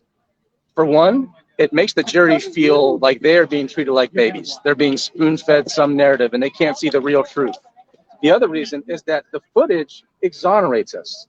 The more you see, any idea of value goes out the window. All you would know is that there's dumpsters full of baby piglets, just like Will and Lizzie. There's pigs that are just dead on the floor. Like, the value argument, really, we tried to hinge it on the evidence that we collected, but we weren't allowed to present that evidence. So I think the jury felt betrayed by the prosecution for stopping the video coming out, and we felt hurt because we want to show the facts. We just want to be open and transparent about it. That's our whole operation.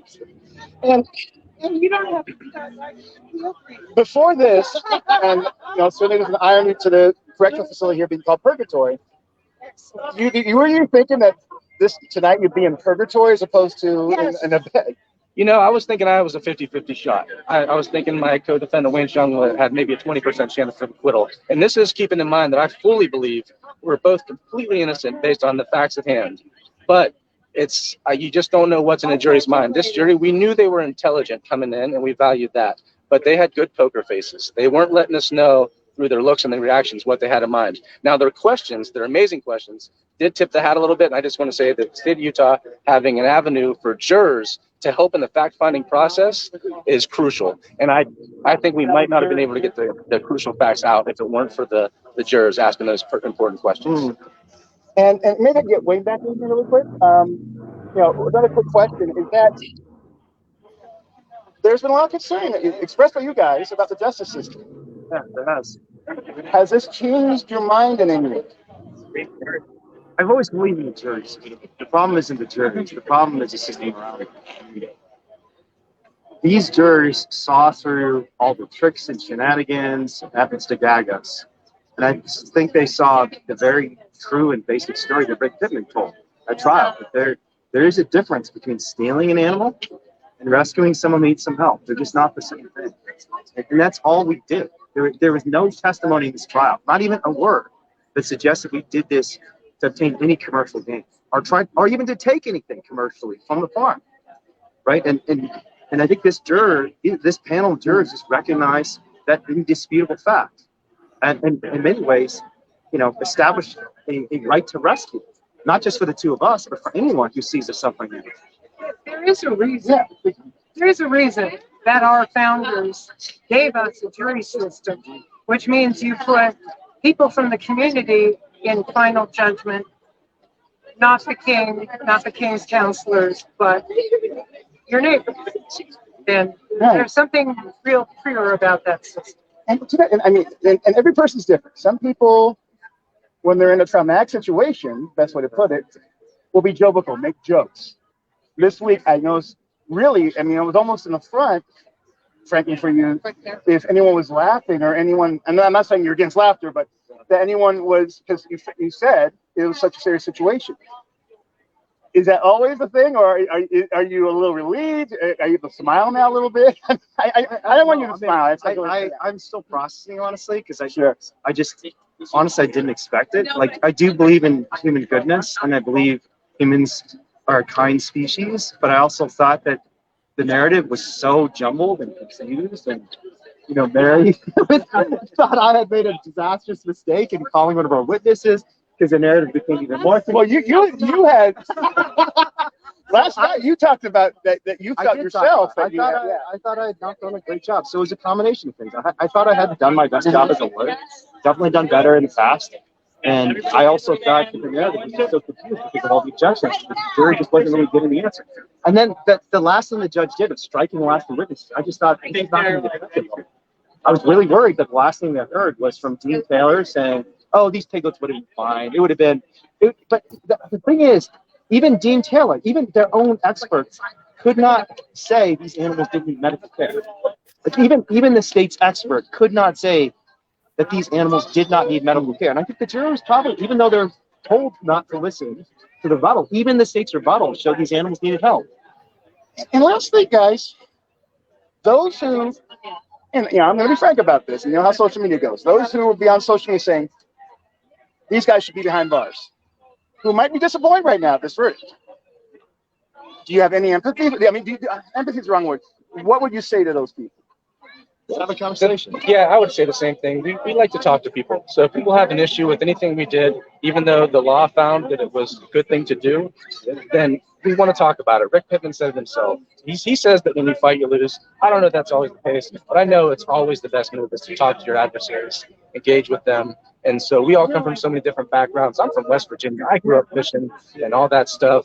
And, I see things a little differently now. And regardless of fishing and anything else, that's completely separate from what's going on when you're talking about a massive factory farm, the world's largest quote-unquote pork producer. So I'd say today's a good day for somebody in particular, and that's Lily and Lizzie, the two pigs who are living their best lives in the sunshine right now, who are priceless. And for them, they got the right to be rescued today. There are billions of animals who don't have that right yet, and we're going to keep working for them. And that's all I got to say. I have a question. One more. Wayne, I want to ask a question, if I may, remotely. What about the animal agriculture industry? It's similar charge, a similar what message is this sent to the animal agriculture industry? We can win here. Yeah, let me see if I can get that question in. Yeah. The person who's having questions now is the St. George News. So as soon as he's done asking his questions, then I'll get in there and make sure that I ask. Yeah, because his questions seem very biased against the defendants. Very different than California or Madison, Wisconsin. So Dane County, Sonoma County, I don't know why these prosecutors bring cases. And I think, honestly, part of it is there's this projection that happens when you are part of some criminal conduct. And I do think that when a prosecutor receives a criminal animal cruelty report and does not respond to it, you're part of the problem, because that is your responsibility to protect the vulnerable. You know, and so if we tell you, hey, we have concrete evidence of animal cruelty, you should be responding to it. You should be fucking responding to it, because those animals need us. And there's no excuse for letting them die. And if you don't, a jury of our peers is going to let us do it. It's that simple. Guys, I want to appreciate the time, and I want to tell you really quick. We'll get a question in just a moment. That I know about what happened yesterday, the memory card, all that stuff. I know for the record. Yeah. You can believe it. Okay, thank you. I want to make that clear. I think it's going to be a first thing. Yeah. Yeah. Okay, great. So, yeah, thank you so much. That's music to my ears. Hey guys, so sorry, the guy on Jane Unchained, they want to know what this means for the animal agriculture what you think this means for the animal agriculture industry. But now I retract my. Wherever animals are suffering, and that is in factory farms across the nation, because it's intrinsic to factory farming that animals will suffer. The animal rights activists now have the right to rescue these animals, to give them aid. And, I think animal agriculture will try to clean up its act. Industries like the pork farming industries, companies like Smithfield will try to clean up their act. But I do think this is the first domino, legally, because if we have the right to rescue these two animals, we have the right to rescue the rest too. And that's where we're going. That is where we're going. And for those who think this is vigilantism or too revolutionary, I will just say this. Anyone who looks into the eyes of a baby pig like Lily, when we were looking at her inside that factory farm, and tried, even for a moment, even for half a millisecond, to understand what she was going through, would reach exactly the same conclusion that we've reached, which is that these industries are an abomination on the planet, on our food system, and on the human spirit. And it's an abomination that needs to be cleansed. And, there's survey evidence showing that 1 or 2 Americans, 1 factory farms and slaughterhouses shut down. It's starting. It's starting, because if it can happen in southern Utah, it can happen anywhere. I have another question. The judge was controversial in this case. Many felt he was very biased. What was his reaction after the verdict was read? Did he say anything nice to you guys? He didn't respond much to us. I mean, one of the people we only were allowed 10 people in the audience. And it was probably Matt, one of our audience members yelled out, and he just said, "Be quiet." That was about it. I have to say, I think even the judge was swayed by some of the evidence. He was very, very hostile to me throughout the entire trial. When I first asked if I could approach, he said no. He told me to sit down once, just for no particular reason. You're actually required under Utah rules to stand when you're addressing the court. But he didn't want to hear from what I was saying, so he just said, "Please sit down." He didn't even say please. He just said, "Sit down." No, he just said, "Sit down." Yeah. But by the end of the trial, I think he understood too why we were doing what we did. And again, that is with a very, very limited narrative. We only got in 5% of what we wanted to get in. We were getting objected to left and right. If you followed this trial, you know that every third sentence I was trying to make, either as a witness or as an attorney, was getting cut off by the other side. And there are all sorts of preposterous objections that don't even exist in the law that were being sustained against us. But we got enough of the narrative through to convince the jury that we weren't criminals. And I think that's pretty revolutionary. And you have some upcoming cases. Do you think this is going to impact those upcoming cases where the prosecutors say it's not worth it? Times have changed. People are not on our side anymore. I think this is a really historic moment. Yeah, I think it is. I think it is, Jane. I think in Dane County, Wisconsin, prosecutors have brought charges against myself, my buddy Paul, and Eva Hamer for rescuing from dogs from a vivisection lab. In Sonoma County, California, prosecutors charge us for organizing hundreds of people to do a nonviolent, peaceful sit-in with flowers in our hands and medical care in our kits, just for setting up a veterinary tent outside of a factory farm and giving care to the animals. Some of these animals had holes in their sides so gaping and so necrotic, you could see their rotting bone and flesh underneath the wound. And again, if a jury in southern Utah that is a heavily agricultural region of the country, that is 75-25 Trump, that is entirely white. We had an entirely white jury assessing the guilt or innocence of a Chinese person from Berkeley who's a vegan and a Buddhist. If we can win here, we will win everywhere. we will win everywhere. And that means the right to rescue has de facto been established. Do you think the industry, the animal agriculture industry, which of course knows that the clock is ticking, they're investing in alternative proteins, they're investing in vegan products, do you think they'll look at this and say the writing's on the wall? This is a nail in the coffin for animal agriculture and the meat and dairy industry. Yeah, when we won the fur ban in 2019, I had a similar experience, a little bit less personal and a little less anxiety ridden because my personal freedom wasn't at stake. But when we won the fur ban in California in 2019, I remember, Jane, you might have actually even been there. There were a bunch of representatives from the fur industry, and I saw like the looks on their faces and the way they were shaking their heads. And it's all a bunch of guys in like suits, these aren't ordinary human beings. They're all lobbyists and representatives of this multi-billion-dollar industry. And I saw the same look on the faces of the prosecution in Smithfield when they're walking out today, and understanding that, the writing is on the wall. Ordinary people don't want to see animals being hurt any longer, and they'll take a stand for it. They will take a stand for it, even against the power of the state. And the last question, right now, the Supreme Court is getting ready to hear Prop 12, which is essentially a case the California voters overwhelmingly voted to ban pig gestation crates. So do you think this is going to impact the Supreme Court? Because this is a conservative state, Utah. This isn't liberal California or New York. And in conservative Utah, they stood up for animal rights activists. The Supreme Court is going to consider whether or not to allow Prop 12, which would ban pig gestation crates, which was the reason you went into Smithfield. They still had those crates. Do you think it's going to impact the Supreme Court decision? Yeah, if Justice Thomas and Alito aren't paying attention to this decision, they should, because as justices of the United States of America, not just the Republican Party, not just the conservative movement, but even if they were just representing the conservative movement, most of the jurors on this jury today were probably Trump supporters and probably Republicans. And they just let a guy who walked into a factory farm and took 2 piglets out without the consent of Smithfield walk out of the courtroom free.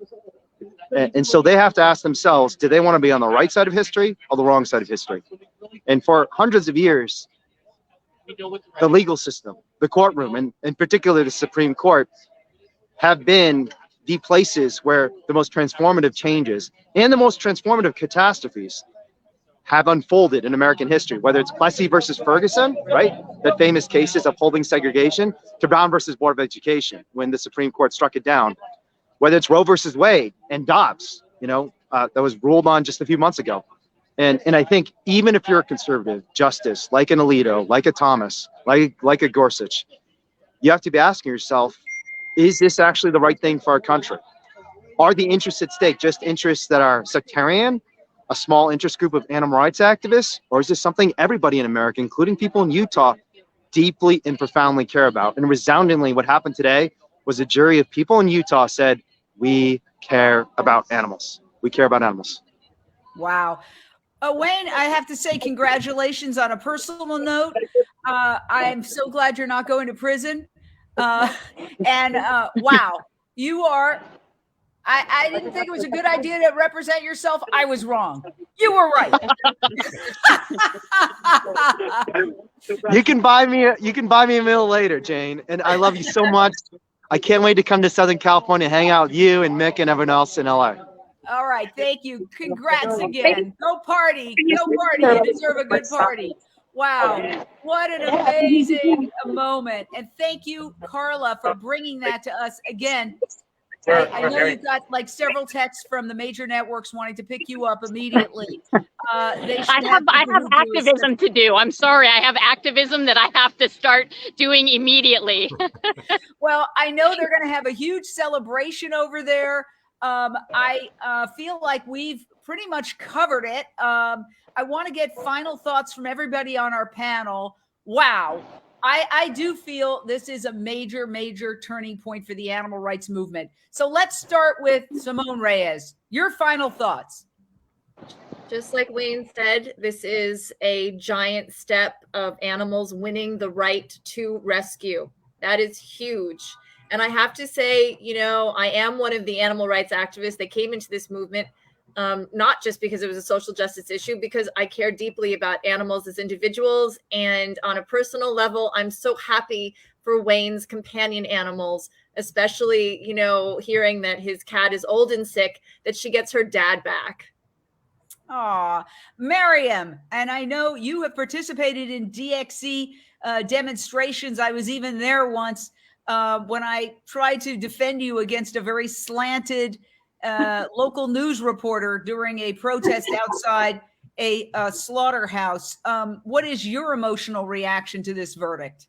I feel energized. I'm ready to go back to work, animal rights activism, and keep fighting like hell for we have a lot of work to do. This was a huge victory, but we still have a lot to do, and I hope that more and more people will be inspired to join this movement, to speak up for the animals and do it in their own ways. There are several ways to speak up for the animals.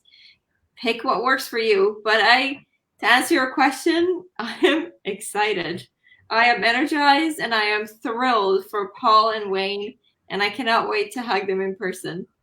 Wow. I can tell you're emotional and excited. All right.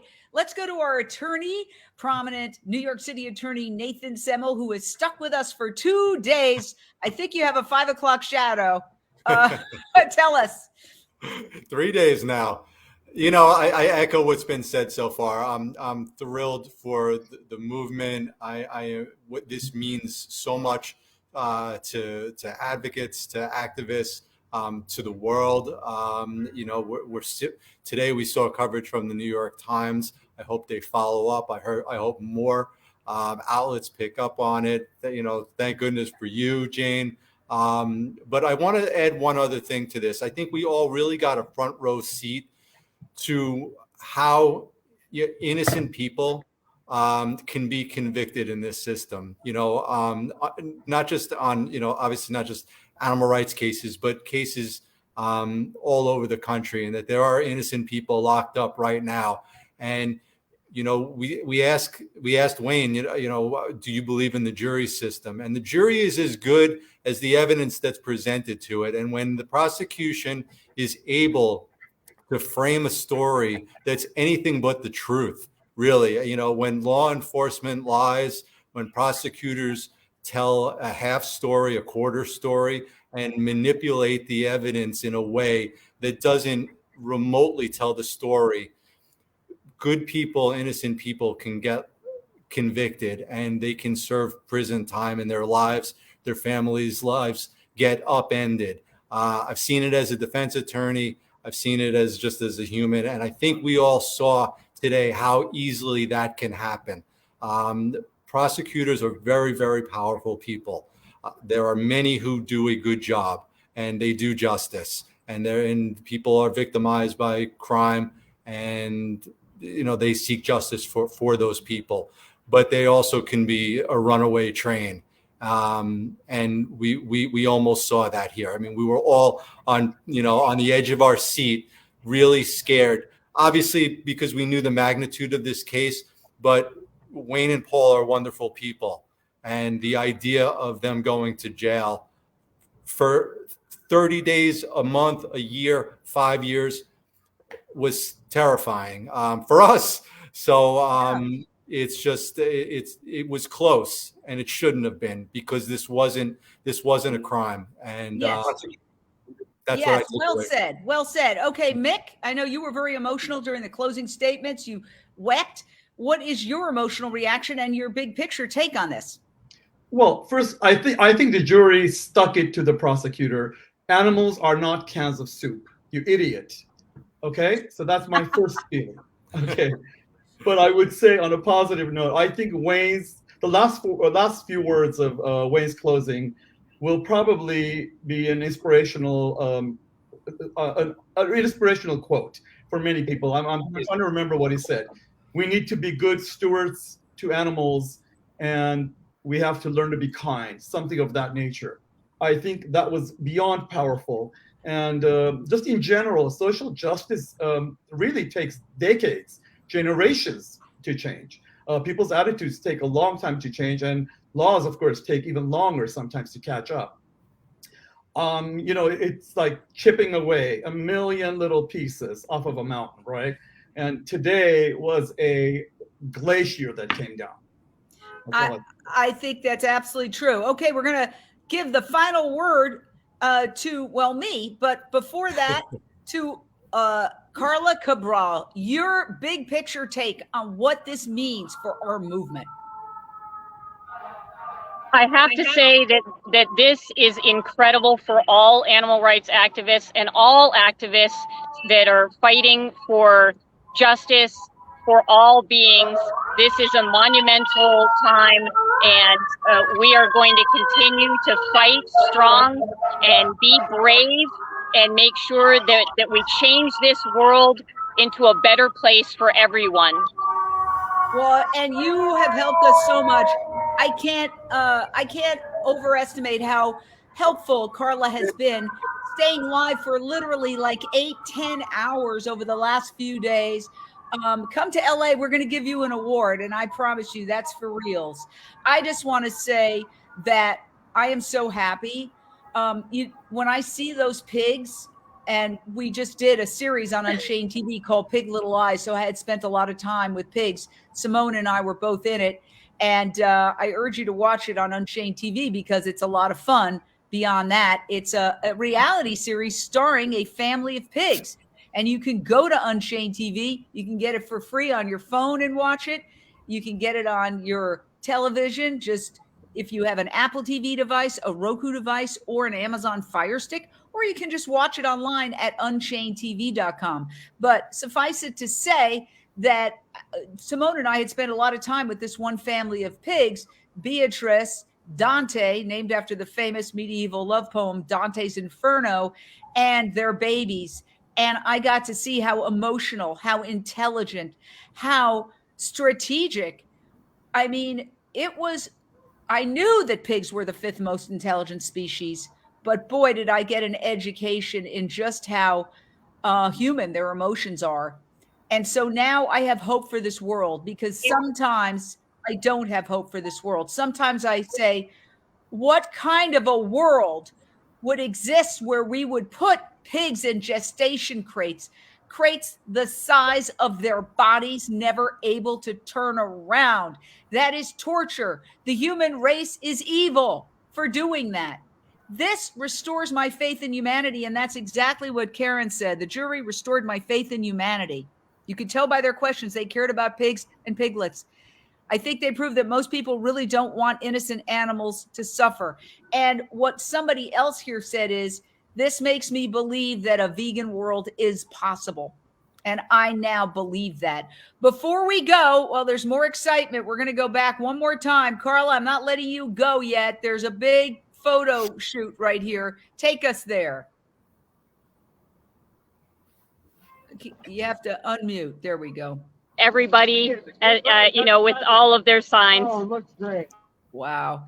Yeah, look at that. And you should be in that picture. I feel bad that you're not, but there you go. I think that's the reporter right on the right for the St. George News, taking that photograph of all of the DXE people standing behind a right to rescue sign. Paul and Wayne right in the middle. I want to get that photo. Wow, how extraordinary that is. Okay, wow. get ready, everyone. Okay, on that note, thank you so much for joining our coverage. Please subscribe to Unchained TV. Actually, you don't even need to subscribe. You just get it on your phone. You just put in Unchained TV. We are a global streaming network. And I have to say that aside from one small article in the New York Times that was buried, I have to say, I had to look for it. It wasn't on the front page of the online edition. I'm a subscriber. I had to poke around, go into the science section and scroll all the way down. Okay. So aside from that, there has not been mainstream media coverage. That's why I started with an incredible team of volunteers. We're mostly volunteers, and we don't have any offices. I mean, my living room is Unchained TV world headquarters. Okay. That's why we started it, to do an end run around the mainstream media blackout. So I do hope you download Unchained TV on your phone through your app store and also download it on your TV through Amazon Fire Stick, your Roku device, or your Apple TV device. Just put it in the search bar for streaming channels. It pops right up, and spread the word, because we are going to create the vegan CNN. Watch, we're going to do it, but your help is needed. So thank you so very much, and we'll talk to you soon. Thank you, fantastic panel. Amazing. Heroes all. Bye.